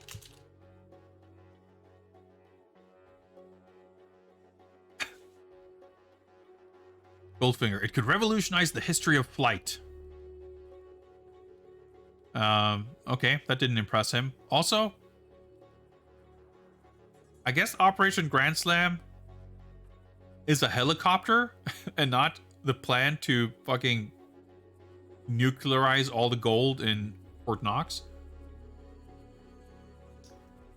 But that didn't impress him anyway. Growing impatient, Goldfinger motions behind him. Out of shadow steps a sinister figure. Odd job. Two Koreans pull a struggling Tilly forward. Yeah, I feel like I probably failed to do something. We have the badge, right?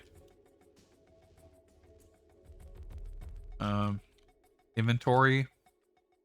You're holding the plans in your hands while we're shackled to the table. The badge and the lighter on your person. Yeah, the game over. Okay, yeah, makes sense. Would you like to play again? Yes. Yes. Let's assume save game number 4 and be like as efficient as we can.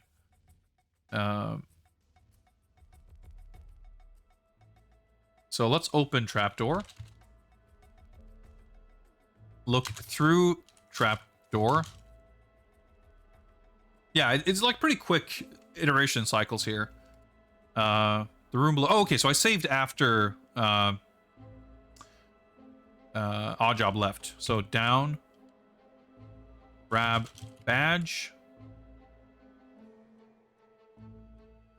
open desk. Wait, so hang on. Is the office door to the north the only exit? Is that the door where some guard is going to come through? Because there's no other exit, is there?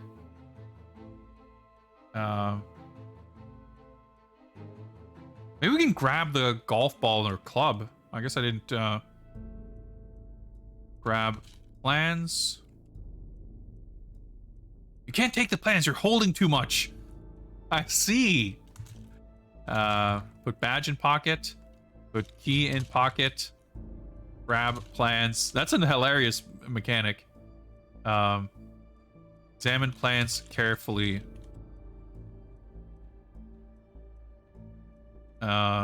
Examine plaque carefully.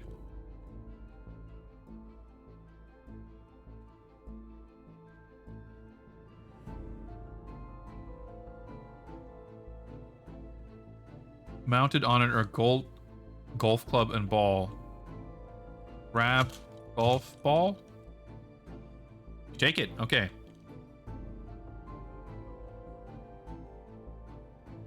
Solid gold golf ball inlaid in platinum with the initials AG.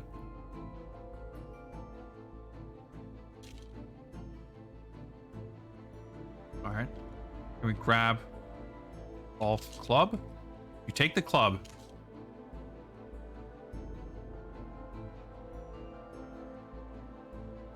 The solid gold golf club's narrow handle tapers to a flat head.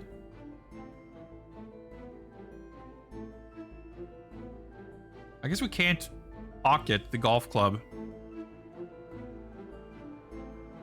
So I guess we have a golf club in one hand and a set of plans in the other hand. That appears to be what is being implied here. And neither of them, I guess, are pocket-sized. But we should be able to, like, hit a guard with them, right? But for that to work, we would have to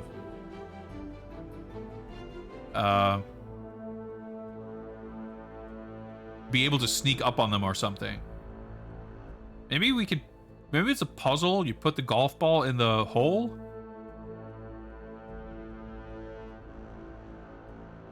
I have to take off. It's in my pocket. I don't think I have. Yep, you're holding too much. Drop. All right. Put plans in desk. We've seen them, but he doesn't know we've stole or whatever. Stolen. We did. Oh wait, we didn't. We just read them.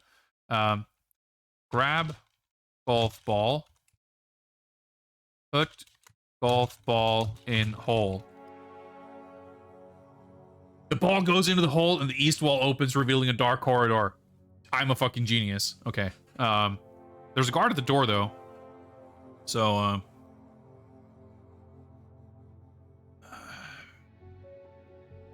don't think I examined things pretty carefully, right? Let's go east. You pass through the secret door. The secret door closes. This low, narrow corridor is so dark that the shadows have shadows. Good thing I have a lighter. Let's save. So we're running out of slots here, but that's fine. Now let's continue. Let's check our inventory status here. We're holding the club in my... that's good. We need a... You know, we might need a weapon. The plans... It's probably safer to leave behind. Technically, I could be walking around with both of them. But I wonder if we try to, like, open a door or something while holding 2 items, it might say that our hands are full.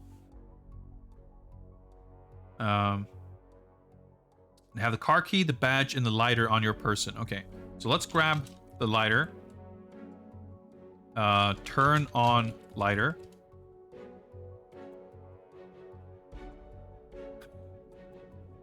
Okay.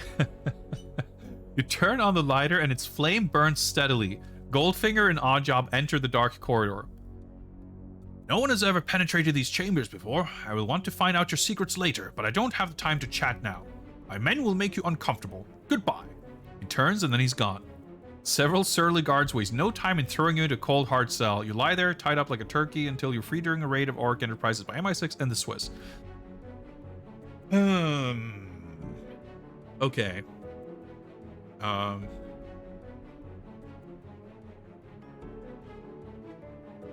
was a little bit rushed, I guess, and I technically wasted a few turns. I wasn't as effective as I could have been in the office. Like, it seems entirely possible that the game is built around optimizing every little sequence to make sure that you do it in as few moves as possible. So you can, like, optimize your what you're carrying in your hands or whatever.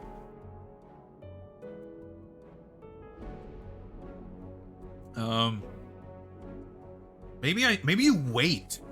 Maybe that's a place where you wait and listen or something. I mean, let's try that. Welcome back to the dark corridor. This low, narrow corridor is so dark that the shadows have shadows. Examine shadows.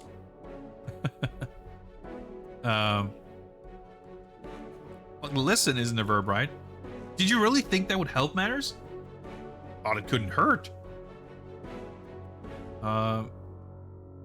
Let's try waiting.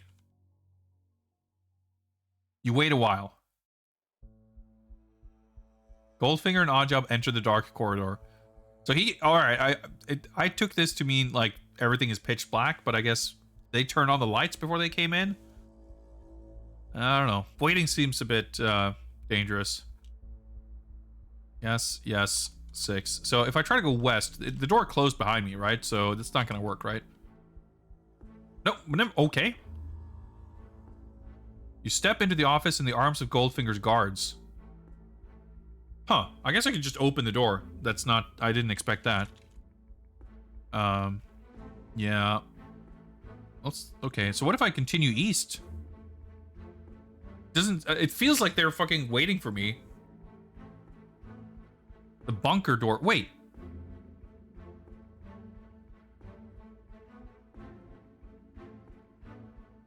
What? Examine bunker door? Open bunker door? You can't see any way of opening this door. Okay, I'm just confused about the geography here. Because when I was in the office, the secret door opened on the east side. So I walked east. And then I walked west and I could go back in the office. So this bunker door is a different door. But I guess we just haven't... At some point you might be able to get some light in this room and see that there is a bunker door or something, I guess. I guess we can try to go north or south or up or down. But we might have fucked up just going inside here. Okay. So if I try to go north, not a viable option. South. Jolly good try, 007, but that's a dead end. Up. Okay. Couldn't go that way, but we're fucking around long enough and they... Alright, so down is the one direction I didn't try. Not a viable option. Okay.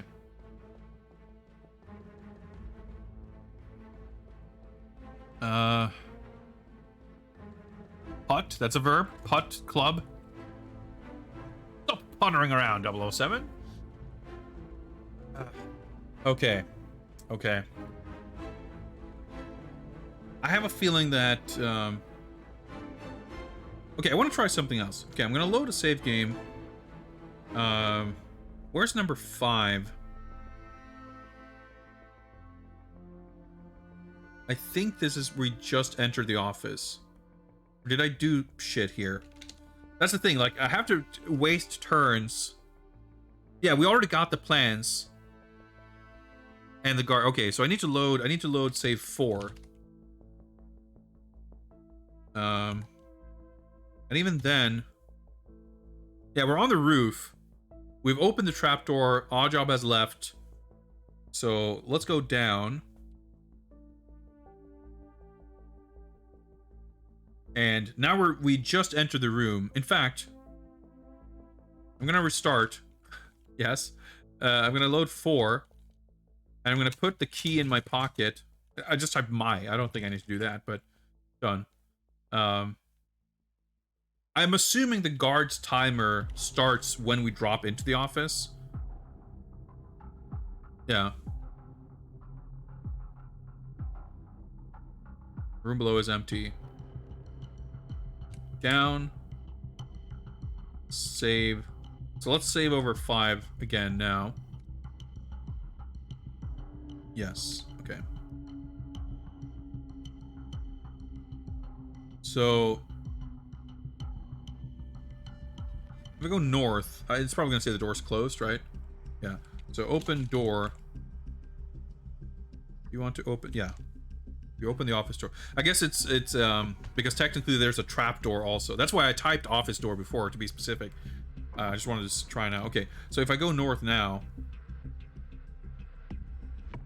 Yeah, okay. I just wanted to make sure that being met by a grinning Goldfinger wasn't because we were too slow.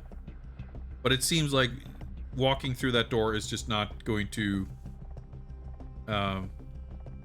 work. So, restart. Yes. Yes. 5.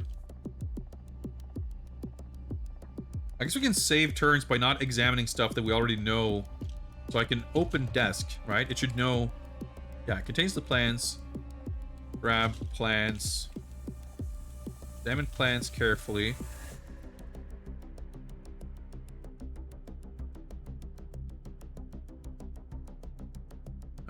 Maybe I need to ask Oddjob who is PG or something later. I don't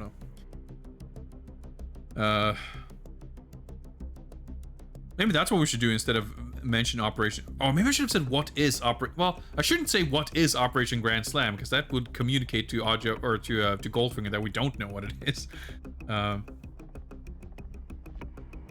I guess... Okay, let's do this. Let's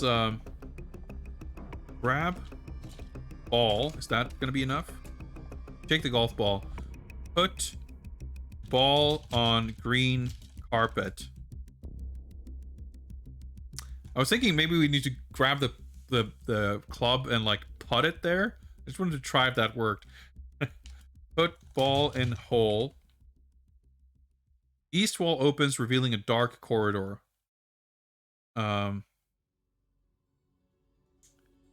Grab club.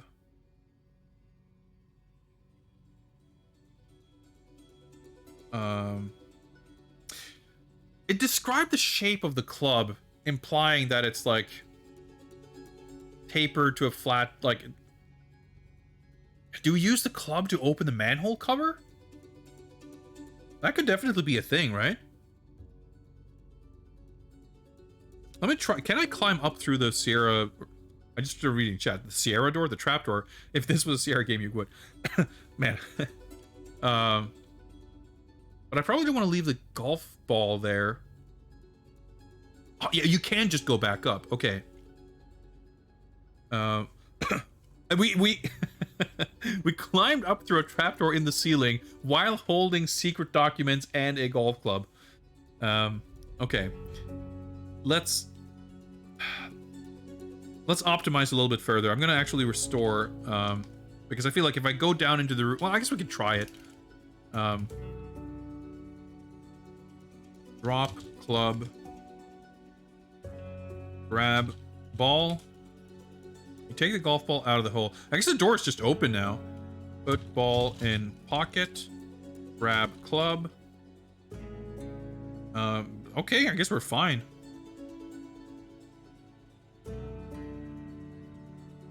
But I don't know if we can actually, like, it seems highly doubtful that we can get back up. I don't know if backtracking is like a big thing. But the manhole cover... I don't know. I don't know if we can, like... It seems unlikely that I was supposed to go down the manhole cover and do some shit and then climb back up it and then go to the facility. Although, I don't know if this, whatever I'm doing now, is any more likely to be correct. But I feel a little like we're sort of exhausting possibilities here within the office. But maybe we can sneak up on a guard now that we have the golf club or something. Now we're up here.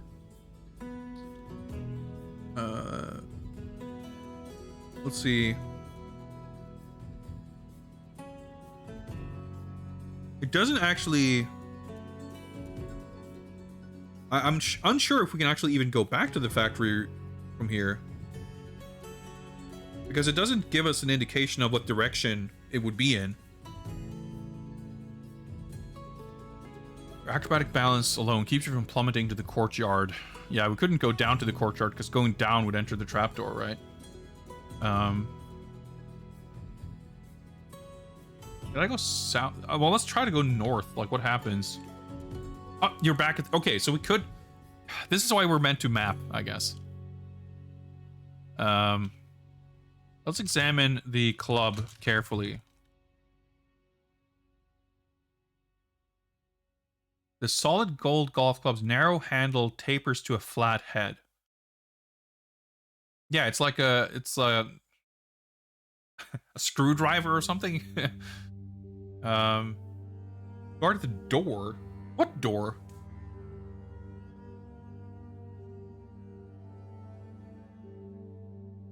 Like, I'm on the... Okay, so what if I go west? Back at the west roof, look. Yeah, skylight. A guard comes upon it. Okay.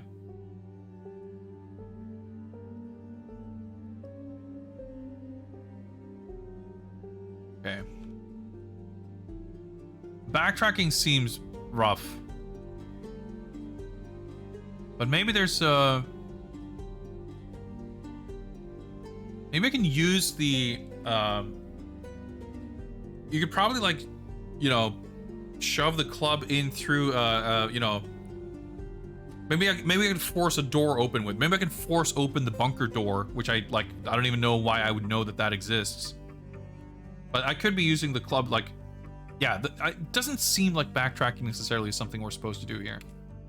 But we can try to ask who is PG. Why do you keep bothering me? Okay.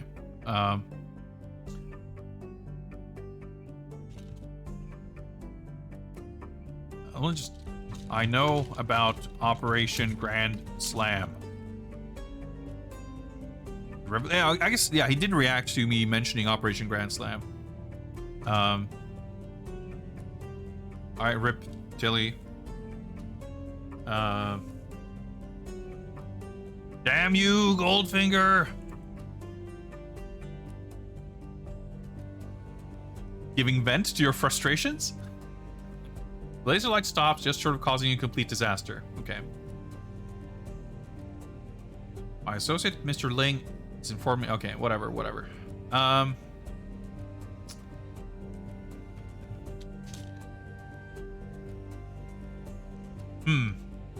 think at this point... Well, let's...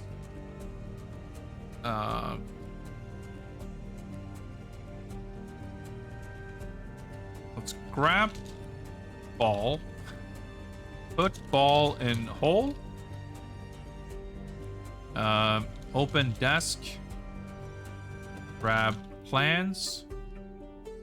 Examine plans carefully. Grab club. And I guess technically I could have maybe have pocketed the ball again. But let's go east. Yeah, you pass through the secret door. The secret door closes, but I could still go west to go back into the office and get caught last time. But what if I put club in bunker door? You can't put the club there. Okay.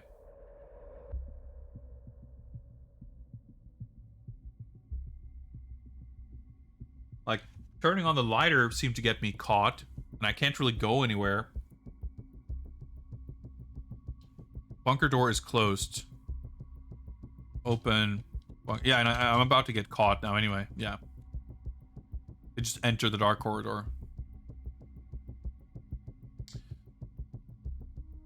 I think well, we're running out of time here. We're coming up on my regular stream ending time.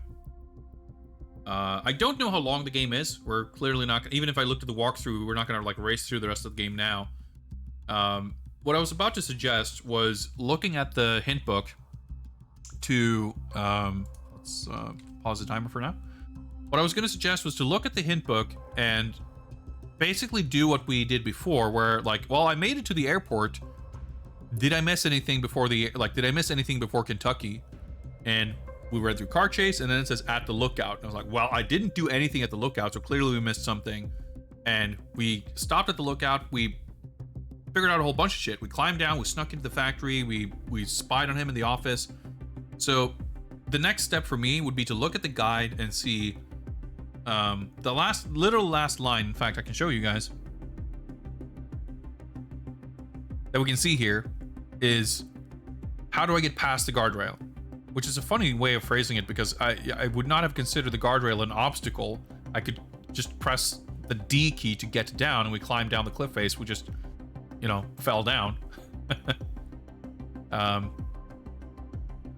But that gave me the hint, basically, of, well, I guess I need to inspect the guardrail closely. And we did. And there was a loose cable, and we pulled it loose, and we could climb down using the cable. We could, you know, everything. But, and yeah, that's the thing too, I guess. That would suggest that whatever the deal is with the manhole cover, we were not meant to do anything with it before we climbed down, because if you had to do something with it, it would come up before climbing down from the guardrail in the guide, or the hint, whatever. But by reading through this, we can see what is the next thing. Like, if the next thing is just like retracing and you know, explaining the things that we did, that's going to be a very satisfying feeling. But if it's something else, that means we kind of missed something. But because we're wrapping up here, I would rather start off the next stream by basically looking at this stuff than look up some stuff now and not do anything with it. I do believe, I mean, you can even see here, right? Like the scroll bar is like pretty far through the document. I think the walkthrough is like 2 or 3 pages, or the hint, whatever. So, we could be like 75% through the game. I don't know, but we made a chunk of progress. Like, as far as following this PDF, yeah, it's 4 pages, and this is page 2. Page 1 is just like the cover. So at most, like we've done at least a third of the game, but maybe more.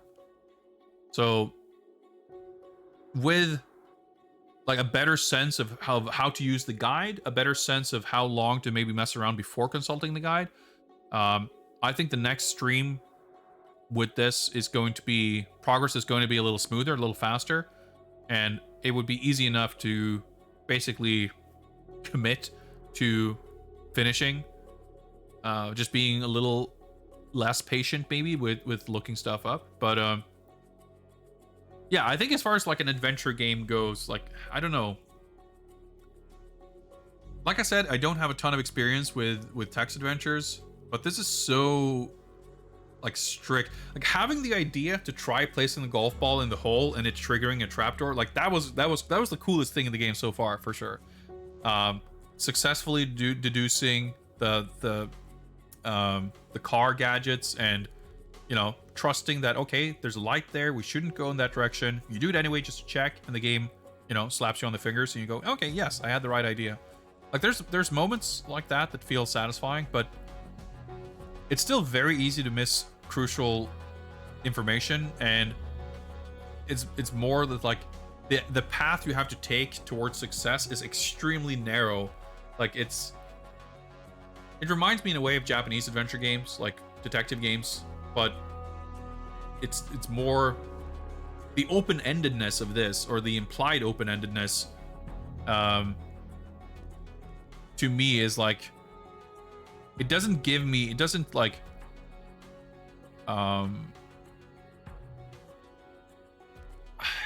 doesn't paint this beautiful picture of everything that could be possible. It doesn't give me the sense of freedom. It doesn't give me the sense of there being more going on in this world than what I can immediately access. It's kind of having I was going to say the opposite effect. I guess that's not true either, but like it's giving me the effect of like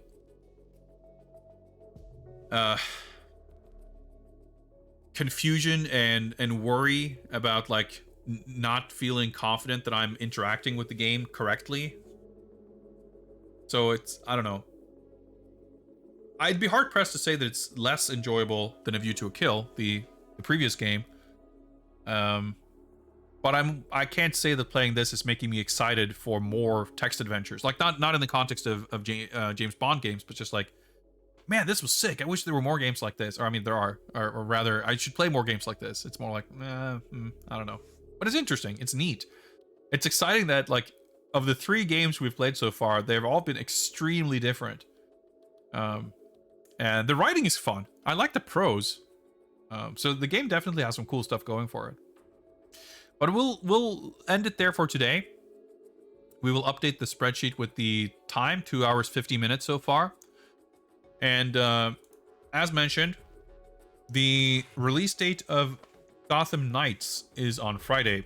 And with a little bit of luck, I will receive my copy by launch day, in which case I will be quite eager to check that game out. So that would be Saturday's stream, if that is the case.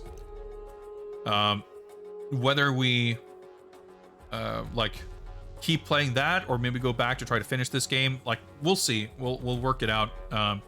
And if you want to stay up to date on stream news and what's happening, plans and whatnot, I recommend you join my Discord and / or follow my Twitter. I've actually been pretty bad at like tweeting scheduling type stuff, but I usually try to put some information on my Discord. The Discord is also where we watch movies together every now and then. On Saturdays, we watch video game movies, and for October, we're doing Resident Evil month. We're watching some live action Resident Evil movies. Last week, we watched the 4th one, Resident Evil Afterlife, and it was fucking terrible, but it was a good, fun time. So this Saturday night, we are going to be watching Retribution, I think it's called, right? The 5th one. Should be fun. Should be a terrible movie, I'm sure, but it should be fun. And whenever new Bond movie-based games come up in Games Bond, we also try to watch the movies. We did watch A View to a Kill, and we watched Goldfinger. And we have some Timothy Dalton movies coming up at some point in the future. But because I don't really have a solid time frame for when we're going to be playing those games, I'm holding off a little bit on scheduling Bond movie watch parties. But I would say in the next week or so, it's entirely likely that we might be scheduling a... oh yeah, I think it's... actually, I guess we can find out, right? Because we have the other View to a Kill game coming up. But then after that, I think it's The Living Daylights? Yeah. And then after that, I think it's... isn't it Live and Let Die? Yeah, there we go. Ian Fleming's James Bond 007 in Live and Let Die, the computer game. To use the correct nomenclature. So that's some stuff coming up. And of course, if you want to get a better list, better look at the list of games, you have that right there. I will be back on Saturday to stream, and I should be able to announce I guess I don't know. Like, I'm doing some stuff on Friday, so I might not know until very late Friday night whether or not I will be able to play Gotham Knights on Saturday. But at the very least, ahead of the stream, I will be able to announce whether we're doing that or something else. So I would say Saturday we'll either doing Gotham Knights or maybe we'll finish Golden. Dude, I almost said GoldenEye, Goldfinger, and maybe do some other stuff. We'll see. We'll see. I'm streaming on Saturday, no matter what. But that, as mentioned, will be it for me tonight. Before we wrap up and say good night and all of that, though, let me figure out who is streaming so that we can raid them and have a good time. Got a lot of viewers for these streams, which I appreciate. So let's pay that forward and maybe possibly introduce some of you fine folks to streamers you may or may not be familiar with. Bill Bull is punishing some bad guys, and I'm seeing in the thumbnail picture of the Punisher. Is he playing the NES Punisher game, or is he playing Drod? It looks like he's reading an NES manual, so this looks very promising. Let's go raid Bill Bull. NES Punisher is it's pretty neat. Maybe he's playing multiple Punisher games. Who knows? Anyway, I'm excited for that. Thank you guys for hanging out. This has been fun. See you guys on Saturday for more Bond action, or maybe Batman action, or Bat adjacent action, whatever you'd call it. Have a nice rest of your evening. Take care. See you guys then.